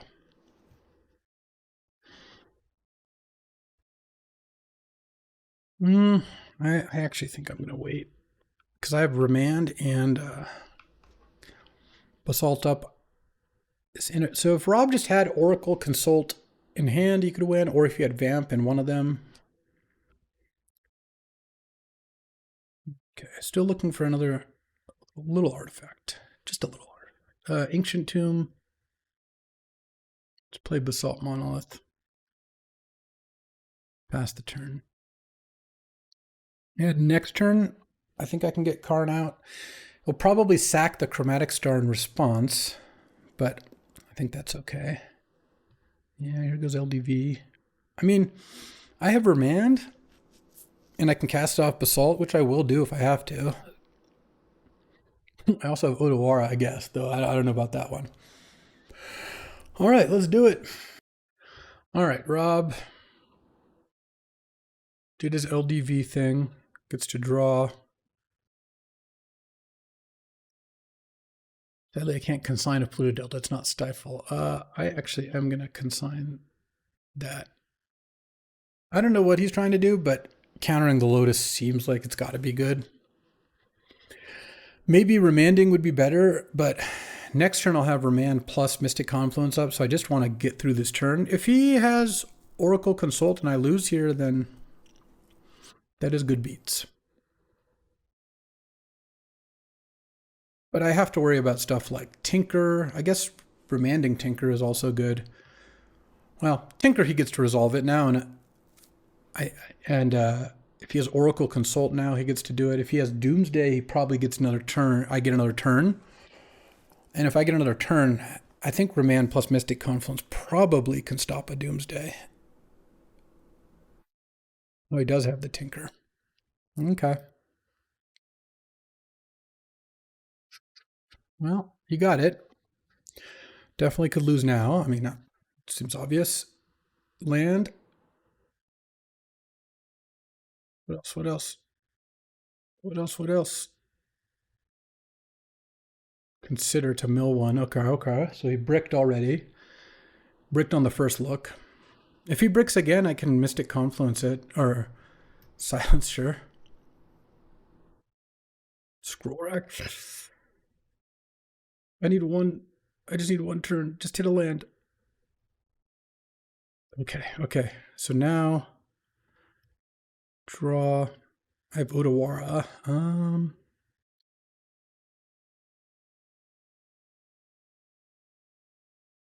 Yeah, I don't think I have any other play here. So Odawara the Citadel. Pass the turn. Oh, you know what? Actually, Scott. I'm just going to play the Karn. It stops the scroll rack.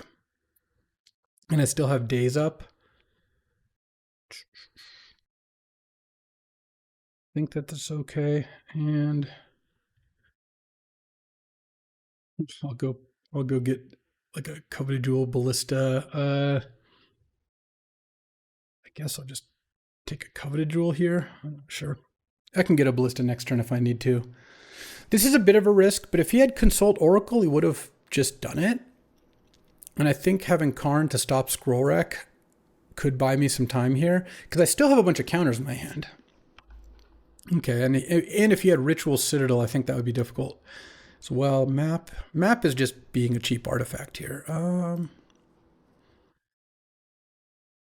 Yes, walking Ballista.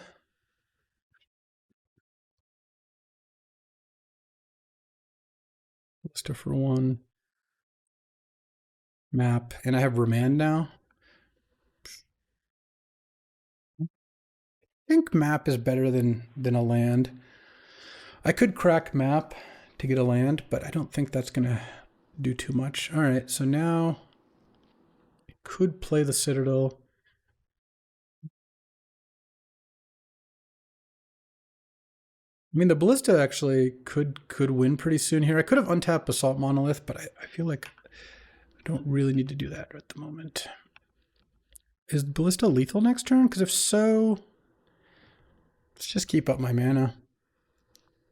He's also already used Silence. And I guess Ballista's not... Oh, I didn't even plus Karn. I mean, I do have lethal next turn. Doomsday? No, this is Citadel.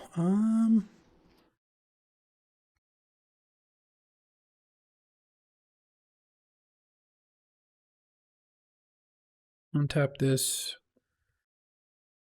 Use that. And I think that should be enough to win.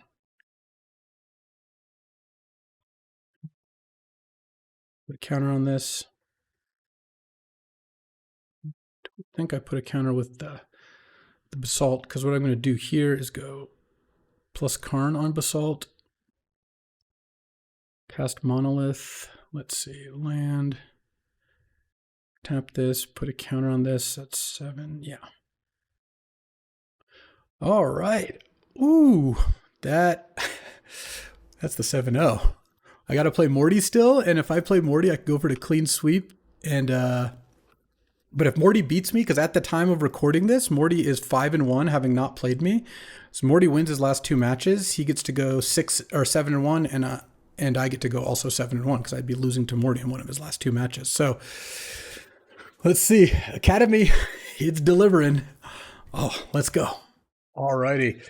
I'm 7-0, battling Morty. He's 5-1, and if he beats me, he'll be 6-1. I'll be 7-1. Then he's got one more match, and if he wins his last match, then we'd be tied for first. So it's a big match. I'm either going to get first, or I'm going to tie for first, and Morty is the one trying to upset that. So he's got a Mox Jet, a Mox Pearl, some other creature lands, just black-white aggro with Inquisition, Tide Hollow Sculler, Bat, bunch of aggressive creatures, Skull Clamp, some hate cards like Archon of Ameri, Parallax Wave. Does he have the Stony Silence? No, that Mac had the Stony Silence, hater. No Stony Silences, so that's good. Deafening Silence, still pretty annoying. All right, let's get in there. All right, on the draw, unfortunate, but we live with it. Yeah, I will keep this hand. It doesn't have as much fast mana as I would like, but it has the Fantastic card with some nice cheap cards, and I think that's pretty good. I also, against a deck that has Inquisition and Deep Cavern Bat, like, I think mulliganing is just not that great because you end up, let's say I mulled a 6 and then got Inquisitioned. I mean, this hand's probably better than that, right? This 6 here, so. Let's take our turn. I mean, I didn't think the Fantastic card was too long for this world. Now I'm just going to play, yeah, I'll play Key Bobble, I think. I don't think I have a huge reason not to. In the Lorien, there is a pretty good chance I'm going to want to cycle it, but I can currently cycle it turn 3. Where I would get punished would be is if I didn't cycle it and then drew a 3-drop. All right, hopefully not a Thalia, a Spiderwind. All right, well, I guess I'm glad I played the Bobble. Bobble, Swamp. I need to draw something here. I don't think I have the luxury of keeping Bobble in play. It makes a Mox Opal worse, but all right, well, I'm just going to pass here. I think I can play a tapped map next turn. I'll just remand whatever Morty's play is this turn. And my end game here is to try to survive long enough that I can get Academy with map, and then I can cast a big Time Spiral. I have to draw some more artifacts as well. But if Morty somehow didn't have a drop here, that would be pretty nice, but that seems fairly unlikely. Do have up a nice little remand, and then next turn I can go land map. Probably also just cycle Lorien Revealed. I'm going to want to hit my land drops. This is a game where High Tide would have been good. And I assume Morty's running something out here. Would be strange not to. Oh, okay. I'll just take my turn. Land, map. Well, playing around a counterspell seems like it worked pretty well if Morty has a flash creature. No, no, just chilling. Okay. The map coming into play tapped did matter. Esper Sentinel. So then he's gonna get to resolve a 3-drop and draw a card. Okay. I don't like it, but I don't think I can do otherwise. And like if he'd resolved like a white plume or something, it would just be a complete disaster. So is he not going to play something? All right. Well, now I'm just going to cycle a Lorien Reveal because I don't have room to wait here with an Esper Sentinel taxing my plays as well. All right. All right. Ooh. Urza? Urza looks pretty good here. Morty could easily have a removal spell, but I have a counterspell to help protect it. And him drawing a card off the Esper Sentinel's not the end of the world. Okay, that was good. I'll take my 3. Unfortunately, everything did come into play tapped, so when I cast Counterspell or Remand this turn, which seems fairly likely I'll have to cast Counterspell this turn, or at least one of them. Morty is going to draw a card off the Esper Sentinel, but I suppose I'll have to live with that. Yeah, I'm going to counter whatever this is. Solitude. Oh, I think I just counterspell that, because the problem is if I remand it, then Morty could just pitch cast it. All right. That's the last card you're going to get off Esper Sentinel. I don't know about that. Let's map for Academy. Play Academy. And I think attack with this. Yeah, I'll just attack for 2. Okay. Pass the turn. I'll take 2 from Spider-Man. I could have just tapped out to spin Urza. I didn't think that was very good. I'm not remanding a Guide of Souls. I don't think that's necessary. Archon I will remand though. And pay 1 to prevent it. All right. Draw. All right, well, I mean, Coveted Jewel comes into play tapped. It doesn't seem like a card I really want to play, but we'll see. Time Spiral. I mean, maybe I just Time Spiral and kind of go from there. Let's see what I draw. Cheap Artifact? Sink into Stupor. Oh, okay. The problem is if I play Coveted Jewel, Morty would steal it. I could Odawara it, but I wouldn't be able to tap the Jewel for mana. I guess I could untap the Jewel, tap it for 3, Odawara it. Yeah, you know that. Well, but then he's also giving a card off Esper Sentinel. That's annoying.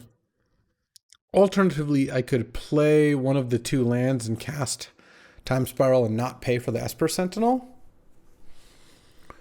Alternately, I can play Sink into Stupor, Odawara the Spider Woman for 3 mana, and then cast Time Spiral, tapping Manifold Key and Construct. I kind of like that. Though, I guess at that point it's better to play Odawara and cast Sink into Stupor. It's basically the same thing. All right. Play this. Sink into Stupor, Spider Woman. Okay. Do not pay for the Esper Sentinel.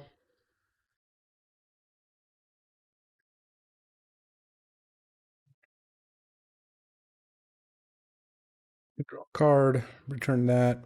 Oh. Ephemerate. Okay. I guess I did not consider that one. I'm glad the Solitude didn't resolve. Well, let's Time Spiral, which a little less good given the artifacts are all coming to play tapped, but still pretty solid, I think. Okay, well, I mean, Ugin is the kind of thing I was looking for, so I'm in. Hold on. All right, 6. I mean, I can just cast Ugin, but I guess I can also, let's see. If I play Gadgeteer, the problem is I guess I can't tap those for mana. I can pay 4. I'll have 4. Yeah, that's not enough. So I think I could just tap out for Ugin. I guess I could play the map first, but no, let's just tap out for Ugin. Ugin eat the Spider Woman. Yeah, this looks good. This seems pretty good. And then Bauble, eat the Guide of Souls. And I guess I could add mana here. I think I'll actually still just gain 3 life and draw a card. And then tap this for a mana, play map, and then eat the Esper Sentinel. All right. This seems like this is going to be pretty hard to lose from, even if Morty, has a fresh hand of 7. Like, I have a lot in play, and I have an Academy going, and my next turn is going to be Gadgeteer plus Stock Up. So, like, kind of have to deal with Ugin. Maybe you can deal with Urza here. Oh, Cycling Troll. Ephemerate is popping. So if Morty had a Solitude here, couldn't evoke it, but could hardcast it and eat Urza and the Construct. But then the Ugin's still a huge problem. I want to see something. Yeah, I took a perusal of Morty's deck, and I don't think any of his cards can actually kill Ugin in the main deck. Or maybe even sideboard. I don't think he has like a Council's Judgment or Baleful Master or anything like that. So Ugin is going to be challenging, let's just say. Land. Beaten so far. Spider-Woman, Guide of Souls, Ranger Captain. All right. All right, no plays this turn. Nothing I can do. Ocelot Pride. Yeah, get some creatures into play. Oh. Emperor Bones Troll. I did not anticipate that. That is interesting. Can hit Ugin for 6 and then make it so I can't cast non-creature spells. Right? That's what that is, non-creature. Okay, that's pretty solid. Can't block. And I don't even have Odawara to map for. I mean, I imagine Morty's going to upkeep Sack Ranger Captain. Seems like this is the line you took. All right. I could spin Urza in response, and if I see a counterspell, that's good. I guess I can't really use my mana otherwise, so seems fine. Oh, not counterspell, just an instance. Sorry, is what I meant. All right, that's fine. Well, there's the Gadgeteer, so let's gain 3 life and draw a card. I didn't think I want to play the Gadgeteer. I think what I'm going to do, actually, is just map. Hit Shelldock. Shelldock's already on, so now... What is it, 19? I mean, I think it's still probably just Mystic Confluence here. I'll take the Fantastic Car. I think I can get there. And then I guess just past the turn. I can't play anything. All right. Fair enough. Emperor Bones can hit me down to 13.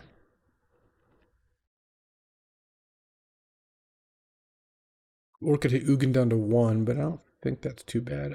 Sure. See, look, a Fantastic Car looking maybe a little better. Deep Cavern Bat, okay. Doesn't really solve the Ugin problem, unfortunately, for Morty, because whatever you take, I mean, I have Gadgeteer, Basalt, so for infinite there. But whatever you take, I can just play one of the other colorless cards, exile the bat, unlock it. I also have Fantastic Car with Manifold Key on the Construct token. And don't think I'll be blocking Emperor Bones here. Okay, what else? Ocelot Pride. I'm glad that the Guide of Souls is gone. That's the sort of thing that could have gotten me by surprise. Give Emperor Bones flying +2/+2 and kill Ugin. I think I might win even if Ugin died, but it'd be less of a guarantee for sure. To Witch Enchanter. Oh, okay. Yeah, that's actually pretty good. It means I don't win in one turn, most likely. Because you're going to kill the Construct or the Key, and they're both kind of the same plan, but that's okay. Then can eat the map. That's not a big deal. I don't think I sack the bauble. Attacking Ugin, sure. Maybe I do. I guess having an extra artifact in play, that's two mana, that's probably better. All right. Trinket Mage. I mean, this just has to basically just do it, right? Let's go Mana Vault. Exile Deep Cavern Bat. Well, actually, let's not even play the Fantastic card yet. Let's go that. Sure, I'll play City of Traders, Basalt Monolith. And then, yeah, it's just going to let me Ugin his old board, etc., etc. All right. We got game one here.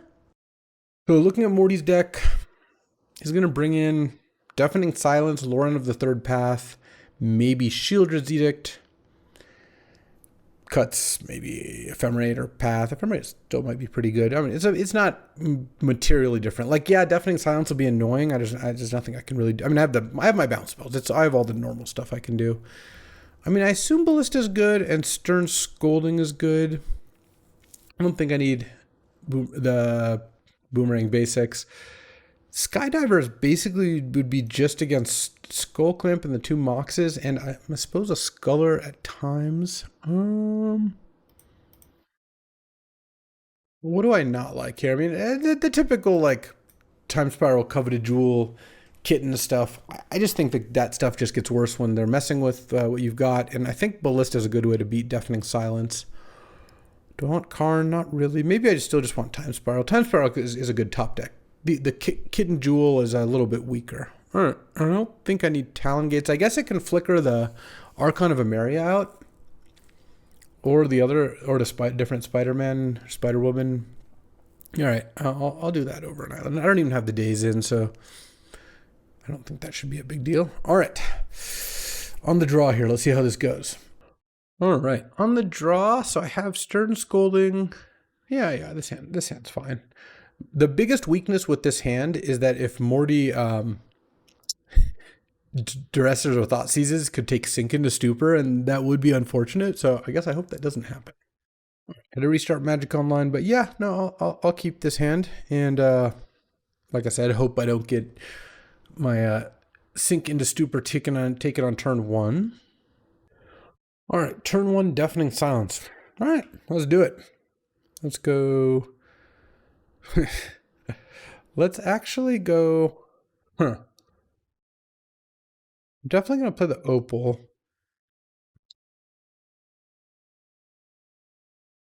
Don't like to do it, but I just lose if I'm kind of playing with Stern Scolding face up, but if I get Thought Seized and Morty takes the springs, it's just terrible for me. The way I beat Deafening Silence is I just cast Trinket Mage into something, and then I cast Urza, and then I just kind of go from there. Maybe attacking with a Fantastic car along the way, but yeah, I will telegraph the Stern Scolding well enough here.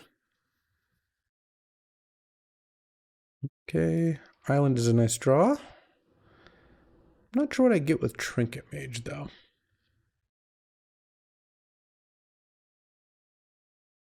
Already have an end of turn play.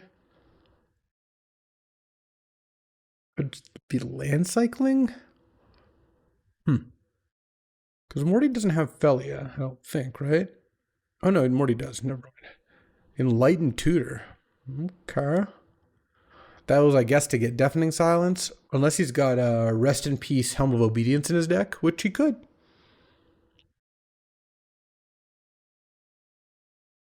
Okay. Tide Hollow Sculler. That's technically something you could get.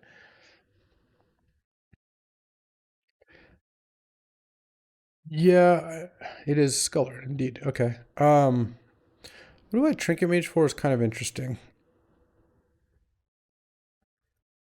Stern Scolding.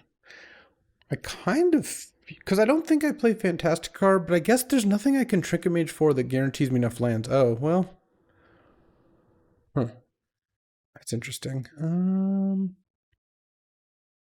I mean, it doesn't really change too much at the moment. I think I still just play Trinket Mage. Oh, it's non-creature spell? Oh, that's way better for me. Okay. Um,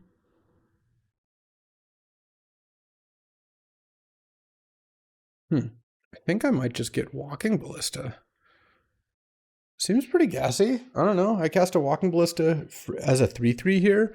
I don't really have a mana source to get. I don't want to get a Mana Vault, especially since Mana Vault with a Deafening Silence in play. I'm just like Mana Vault, go, then next turn use it.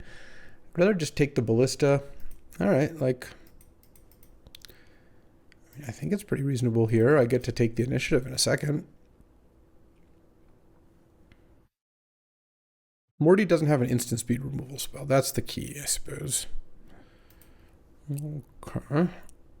But Morty also didn't know about the ballista technology, so I wouldn't be surprised if he was not, in fact, ready for it.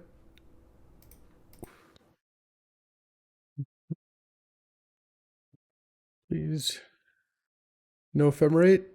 Okay. Ooh. Be really nice if this connected.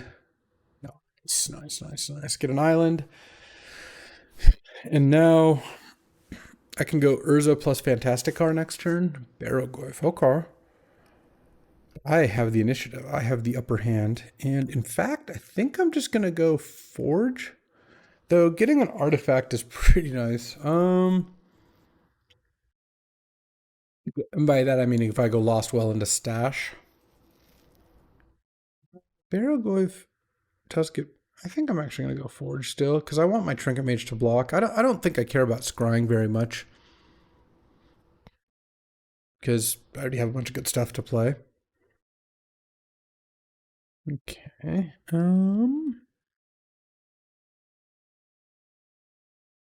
mean, I think it's probably Urza Fantasticar, though I guess... Can I go Urza?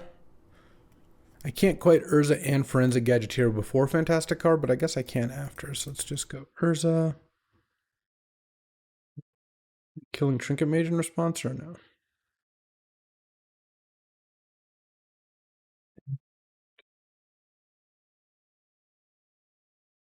Pose? So I could Fantasticar. I could also Mana Vault Gadgeteer. I could also Fantasticar Gadgeteer, but then the construct's tapped. I think I'm just gonna Fantasticar here. Because the thing is, if I lose the initiative, the Fantasticar can actually take the initiative back. I could also tap to cast Gadgeteer, but I'd rather have the construct to block the Barrowgoyf if it comes to that.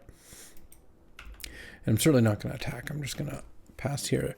Forge wasn't because I think I can beat Morty in combat here. Oh, what is this? Bitter Triumph. Kill the Trinket Mage. Okay. Trinket Mage down. It's got 2 cards in hand. I kind of think if he hits with Barrowgoyf, I just let him do it. I don't really want to chump with the construct token.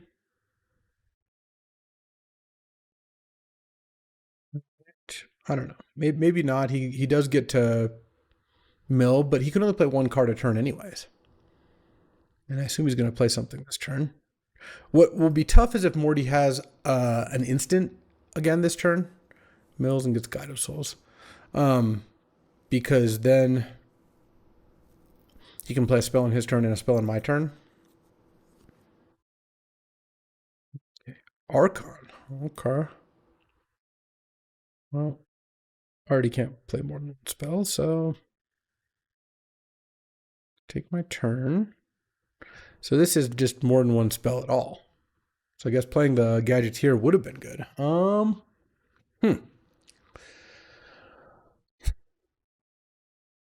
mean, I kind of want to just spin Urza. How bad is that? Because I want to play a non-creature spell because I want to animate the Fantasticar. So I think I just spin because I can just play a spell after. Man, there's some good stuff I could hit. I mean, honestly, hitting Academy is less good than you'd think with Archon and Deafening Silence and play and whatnot. Now I guess I'll play Candelabra, animate the Fantastic Car, and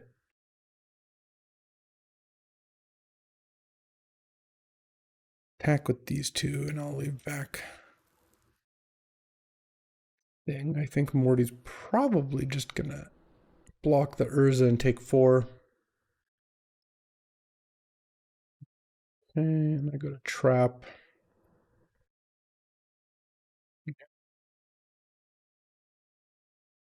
Yeah, I probably shouldn't have. I should have just chumped last turn. Yeah. I don't know that. I mean, it's not like I would have been able to beat it in combat still, and he hasn't cast the Guide of Souls, but I feel like probably better to chump in case he doesn't have a play last turn. It was I think as it turned out, it didn't end up being so bad because Morty had the Archon to play and he couldn't play anything else anyways. But though, I guess that's not entirely true. He could have played Guide of Souls then Archon. Oh wow. Okay. Well, I am gonna block here. At this point, I don't think I'm winning via damage, at least not this instant. Unfortunately, I don't have a way to like deal with both of these. So I think if it was just one, I could maybe get a bounce spell going, but with two, it seems pretty tough. All right, well, we'll see though. And my Ballista's gone. Ballista would, of course, been awesome here. Retrofitter Foundry, though? Retrofitter Foundry seems like it could actually do something. Let's again spin Urza, I think. Because Retrofitter is like the card I'm looking for. That's a Retrofitter Foundry, in case we were wondering. All right. So, non-basic lands intertapped. All right, well, Retrofitter. This becomes a creature. And attack for 4 in the air. And now it's gonna time to put the Retrofitter to the test here. we're gonna go pretty hard. Oh, Mystic Confluence is actually pretty great too, because now on Morty's turn I can cast a spell. I mean, Remand I guess already was a hard counter with that in play. I mean, I haven't done the Retrofitter math, but I feel like I've got to be in pretty great shape here.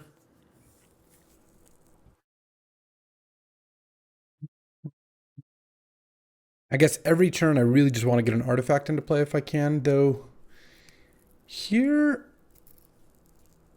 let's see. So he doesn't have 3 energy. So if I go make a token, Academy then taps. I have 5 artifacts. So I make a token. Let's say I tap the token to Candelabra. Tap it for 5. Yeah, I think I'm only going to cast 1 spell, so I think I'm actually going to use the Mystic Confluence this turn. And Morty can replay both, but that's okay.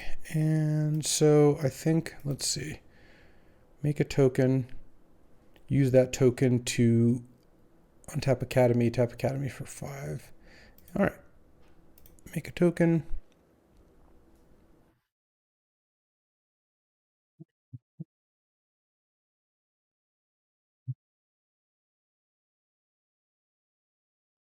I guess, sure. Well, hold on. I need to look at Morty's deck.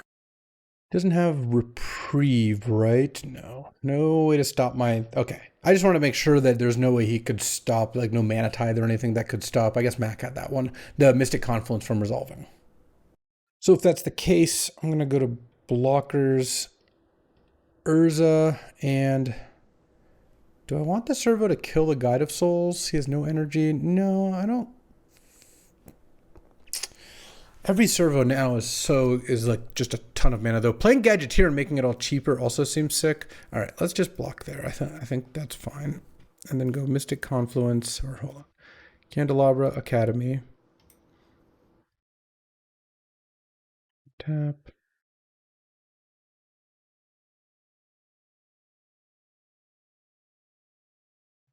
Bounce, bounce, draw.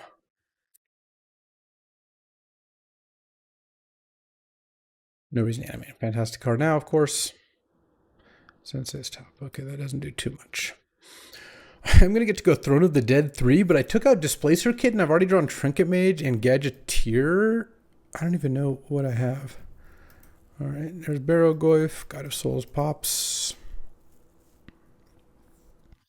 and Archon. Okay. Take my turn. I guess I do go into the throne. And I miss. Yeah, I don't even know. Oh, I have a Talon Gates, right? Yeah, nice. All right. Draw. I mean, it's got to be Gadgeteer, right? Even though I'm not going to be like making clues. Gadgeteer still seems... Making every activation of this one cheaper, making Candelabra activation one cheaper, that sounds pretty good. All right, let's go Gadgeteer. Go Gadgeteer. Pass the turn. Okay, we're going to put this Candelabra math to the test. All right. Is this from the Catacombs? Oh, Seasoned Dungeoneer. Speaking of Dungeoneers, let's use my one spell on a Remand. And I will animate the Fantasticar. Okay, so he's already done Traps. So the next one is Archives, which isn't so bad, though having that card in play, that's bad. That is, in fact, bad. I'm a little scared now. His last card's Engineer. I might have to Time Spiral. Odawara is still in the mix. It also reshuffles the Ballista, which would basically be an instant win. Not this turn, but the next turn, because Time Spiral does use my one spell for the turn. Morty, I have to inform you. You can't really attack here. It is not legal. If I draw Basalt Monolith as well, that's infinite tokens. All right, so let's go make a token, tap the servo, untap this, tap this, tap this. I guess it doesn't really matter because I can't make another token. Oh, no, I can with Mox, yeah. Oh, yeah, this is disgusting how many tokens I'm going to get here. Tap Academy, use Candelabra, or wait, no. Untap the Retrofitter. Make a token.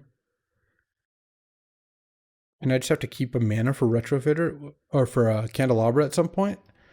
This is ridiculous how many tokens this is. Oh, I didn't even Candelabra right. I could have had an extra mana. Brutal. He's lost his touch. A Candelabra rated mistake. All right. I think Morty did kind of read the writing on the wall, and that's the clean 8-0 there. Not bad at all. Let's look at this deck. I mean, this was a pretty clean, just mono blue Academy deck. Some of the things that I think turned out well, obviously, I mean, I had like a Mox Opal and a Mana Vault in the Academy itself, Urza, Ugin, and such. Those are like a big part of the deck. But some of the things I think really made the deck good is I got to pick up both Ancient Tomb and City of Traders. I used some pretty high picks on at least the Ancient Tomb. And of course the Workshop, though. I didn't have to use as a high pick on that because people weren't fighting over it. I also aggressively took Odawara and Sink into Stupor because I wanted some bounce spells to deal with the kind of cards people used to beat Academy, like Null Rods and such. That's where the like Boomerang Basics in the sideboard came from. Yeah, I mean, the Kitten Coveted Jewel is pretty good. I cited it out a bunch. Fantasticar is great. I was worried the other Storm player, Broccoli Rob, was going to take it, so I took that one pretty highly as well. Stock Up is awesome. I like having a counterspell, and usually I like Lose Focus more than Remand as the second one you get because Mana Lake's rarely available, but Remand is still good. I got to use do some candelabring. I had Expedition Map. Broccoli Rob did take my Mishra's Bauble, though I hear it was on Mark's bequest. And yeah, I took a Urza's Bauble because zeros are so important with Fantasticar. Basalt Monolith and Mightstone work really nicely with Mishra's Workshop. And other than that, I had a lot of good sideboard cards, including Consign and Thieving Skydiver and Karn the Great Creator, which were good against me. So I took them, also intending to use them against some other people. It was a great like win-win. Boomerang Basics was solid. Never really used Talon Gates. And Ballista was good too. I like having access to that effect. So I think that's probably gonna be enough academying for me in these rotos for a while, but you know, we'll see. We'll see. Sometimes my hand might be forced. These were a blast to do. If you want to see more, I'll definitely do more. And I'm thinking about doing the Snyder cut, the director's cut on one of these, and going really deep on it. So let me know if that's what you want to see. Whew. And that is indeed the clean 8-0. That was a nice one. That was we got. We got it with the clean sweep. I mean, this deck was really nice. Getting Mana Vault and Grim Monolith, and of course the Mox Opal, as well as you get Workshop a lot of the times in your academy, but you don't always get City of Traders and Ancient Tomb. A late Fantastic which again doesn't really happen anymore. Some good bounce spells. Yeah, this worked out nicely. One of the things when you draft Academy is that you've got a bunch of uncontested things. That's really strong, right? There's a Mightstone and Weakstone, Ugin, Coveted Jewel, Candelabra, Retrofitter. These are all deck cards that no one else really wants, and you then have to pick your battle. Mox Opal is like one of the big ones, though someone else usually doesn't want that one. That one you have to take early. But there are a lot of cards that you do have to fight with because a lot of people play blue. So cards like the counter spells, cards like Mana Vault and Grim Monolith are just good.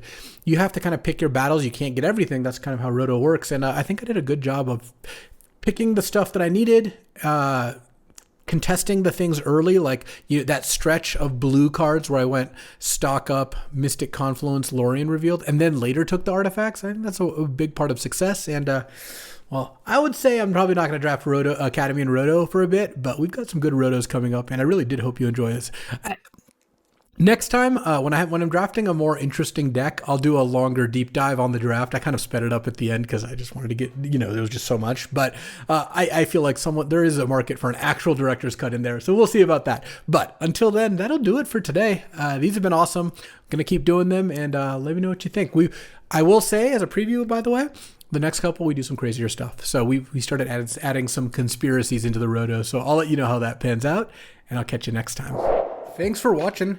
If you enjoyed this video, make sure to hit that like and subscribe button. It helps out the channel, and you won't miss a single draft.